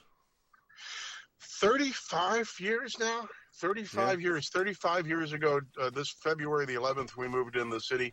And, we have a house that was built by the Bush family to be the largest and most ornate house in the Midwest at the time. It's a treasure that does not exist anywhere else. And I'll be damned if I'll let the people that are trying to destroy our planet force me out. I mean, we're gonna defend it to the last stick. Yeah. So you're getting along okay? Nobody's attacking you, or are they planning attacks? Well, we were kind of worried about the night of rage that we're supposed to have tonight, being encouraged by the bad guys down in Atlanta. I don't know whether or not that disease is going to spread to St. Louis, but they're certainly trying to make it happen. The night of rage? Yeah, you remember this week there's a little wooded area in Atlanta that the cops want to turn into a training center. It was occupied by a bunch of tree huggers. The cops moved in to push them out this week. One of the guys in a tent pulls out a pistol, shoots the cop in the stomach. The cops return fire and kill him. Yeah. Well, because the cops defended themselves against somebody that had shot a policeman and in returning fire killed him, now the radicals in Atlanta have called for a night of rage tonight. Night of rage. To kill policemen and to get even. Unbelievable. Unbelievable. Twitter that canceled President Trump let them tweet that everybody has to raise up in arms and retaliate against the police in a night of rage. So this is on Twitter right now? It was on Twitter yesterday. It was just taken down, I think, this morning. Taken down this morning. All right. Well, Elon Musk they're not arrested. He's got a lot of work to do there, He certainly does. He certainly does. All right. Well, I'm glad to see you guys are doing well. And other than DaveWeinbaum.net, where can people find you? I'm on Facebook at McCloskey Mo. I'm on Twitter at McCloskey USA. I'm going to be doing a radio program, not in direct competition with you, but I'm going to be on News Talk STL. That's 101.9 starting February the 12th on Sunday evenings. Oh, great. All right. Well, I'll have to listen in. And if you ever want me on, let me know. We will definitely have you on, and you're going to have to do some one-liners to educate my audience. Okay. Well, here it goes. Here, my grandchildren are so strong. They play horseshoes with the horses still wearing them. Ladies and gentlemen, the McCloskeys. Let them laugh. I want to hear them laugh, too. Okay. You like that one? You can use it. You can use it on air, on your show. All right? All right. Thanks a lot, you guys. Have a great weekend. You too. Take care, Dave. Thank you. Bye-bye. All right, so I've left 9.5 minutes or 10.5 minutes to go. Watching, I keep the TV on just in case something big happens. They're still showing the border, and they're still showing Alec Baldwin looking distressed that he might be accused of murder. But anyways, if you want to call the show, 573-578-2700, or you can contact us and send a message. Yep, Facebook, Twitter, also DaveWeinbaum.net. Okay, do we have any messages? Nothing new. We Okay. covered the other ones. All right, that's fine. Okay, well, let's talk about what I prepared earlier in the day, and we can talk about that. Let's see. Oh, no, that was a different one. I see where I did that. All right. DOJ has refused involvement of 5 Obama lawyers. All right, that's gibberish. I'm writing gibberish sometimes. I don't know why that is. Maybe I got the wrong page. All right, hold on. Oh, that's the right page. Oh, I've got a friend whose name is Oliver Ruff. We used to play football. We were never all that close, but I always liked him, and he always liked me. He was a great football player, tough guy. And he used to, he went on to be a school principal. And I guess he had this student. And he started to sending me messages just like a month ago. He started to send me stuff. You know, they're all little nice things. And I send back stuff. You know, I'm not good at sending little hearts and stuff like that. But I'm sending nice stuff. It's not that kind of thing. Okay, but, I see a thing on Fox News about this woman who's talking about getting reparations from Evanston, Illinois, for all the bad things that were done to blacks in the housing area. And so I asked him, I says, is that your daughter? And he says, no, but she was my student, and she's his representative in the local city council in Evanston. So I thought that was pretty interesting, and she's out there. I think one of his daughters belongs to Black Lives Matter and all this stuff. We don't talk politics. But the people in Chicago, generally, that's a very, very democratic city, always has been, or most of the time. And it's miserable there, quite frankly. Illinois bans concealed weapons now. I mean, what's that about? So, equity concerns. Oh, we didn't play any of those, did we? All right. Why don't we play a couple clips? We can talk about that. How about 11, 12, and 13? More than a dozen schools in a Virginia county now under investigation for failing to notify students about their prestigious National Merit Scholarship Awards. Virginia's Attorney General Jason Miyares says his office wants to know if the delays happen as part of the county's equity push, as well as if one of the admission policies discriminates against Asian American students.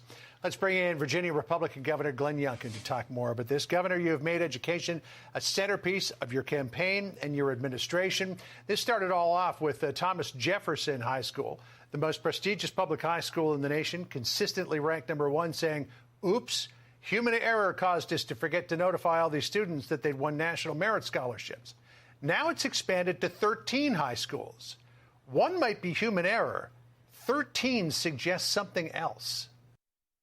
What started years ago in Loudoun County is ground zero for standing up for parents' rights and recognizing that the systematic driving of equity at all cost was damaging students is clearly in Fairfax County now as well. And, John, I would expand your comments. We now are led to believe that there are 3 counties, our 3 largest counties in Virginia, with 16 schools that failed to notify students of national merit recognition. And I'm taking action. So, first of all, our Attorney General, as you said, Jason Miyares, is undertaking a full investigation to get to the bottom of why this happened.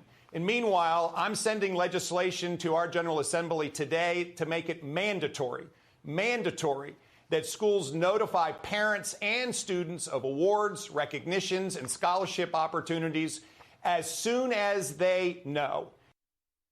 There's clearly has been an effort to bring down the standards for our students in Virginia, to stop celebrating excellence, and this is counter to everything we believe. I mean, this nation was built on the idea of building a better future, of striving and achieving.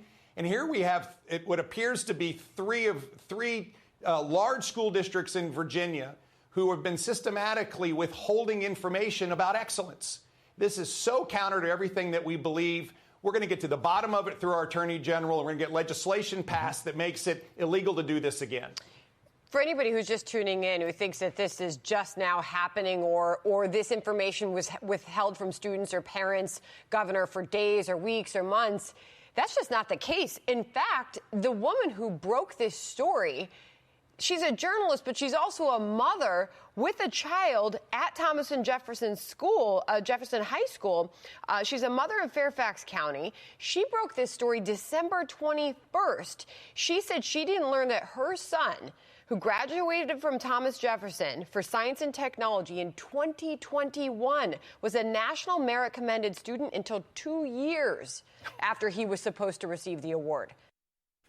So what you're seeing is these kids that accomplished a lot of great things with a lot of hard work being dragged down by the schools. Dragged down. And because they didn't want to feel bad they didn't want to have the other kids feel bad about it. Well, in the meantime, these kids were bypassed because they didn't know they won. They were bypassed for scholarships and things like that. Okay? And, I mean, we got kids now that are growing up in here, and we got two we're talking about sports. Cody just won. Cody Wilfong, grandson, he just won his 100th match, which I got to see the other day with my wifey, Lisa. And Cody and Carter were both all-state in football. We got to watch Carter in another match, and I don't even want to talk about that one. Oh, man, that was rough. He won his match, by the way. Well, he didn't win it. He was disqualified. I don't want to tell you why. But it was for probably a move that he shouldn't have made. Let's put it that way, okay? But these guys, they may want to use that as information to show these colleges that they could play any sport, especially football, where they both were all state, and Carter being a sophomore, he was all state, and are we that close? Wow! And so so this is terrible what they're doing to these kids in Virginia, and I wonder how many other places are doing this. It's all in the mind of, we don't want to make people feel bad, and if you give somebody an award, well, you're going to make Charlie, who doesn't do a damn thing, doesn't do his homework, but you're going to make him feel bad. Okay? Stop that. That's the way to make everybody miserable. If you have a bucket of crabs, all right, you're always going to find the crabs at the bottom are reaching up to grab down the other crabs that are on top. They always want to drag them down. They don't want them to be better than they are. And what you happen is nobody escapes the damn crab bucket. All right, they're all eaten in the end. Okay, so some of the crabs, well, they might escape and create an oyster restaurant, right? Yeah, there you go. Okay, well, we're coming down to the last part of this, and I used most of my clips today, and I thought it was a good show. Great interviews, and I know I've got a really great audience out there, big audience, and I don't know what the hell Facebook is thinking, but this is we got to fight through this isolated censorship of people. We got to fight back, folks, or it's never gonna get better if you don't. Okay? Well, I want you all to have a great weekend, and I'm going to try to play a little golf next week. I'll be back with another edition of the Dave Weinbaum Show.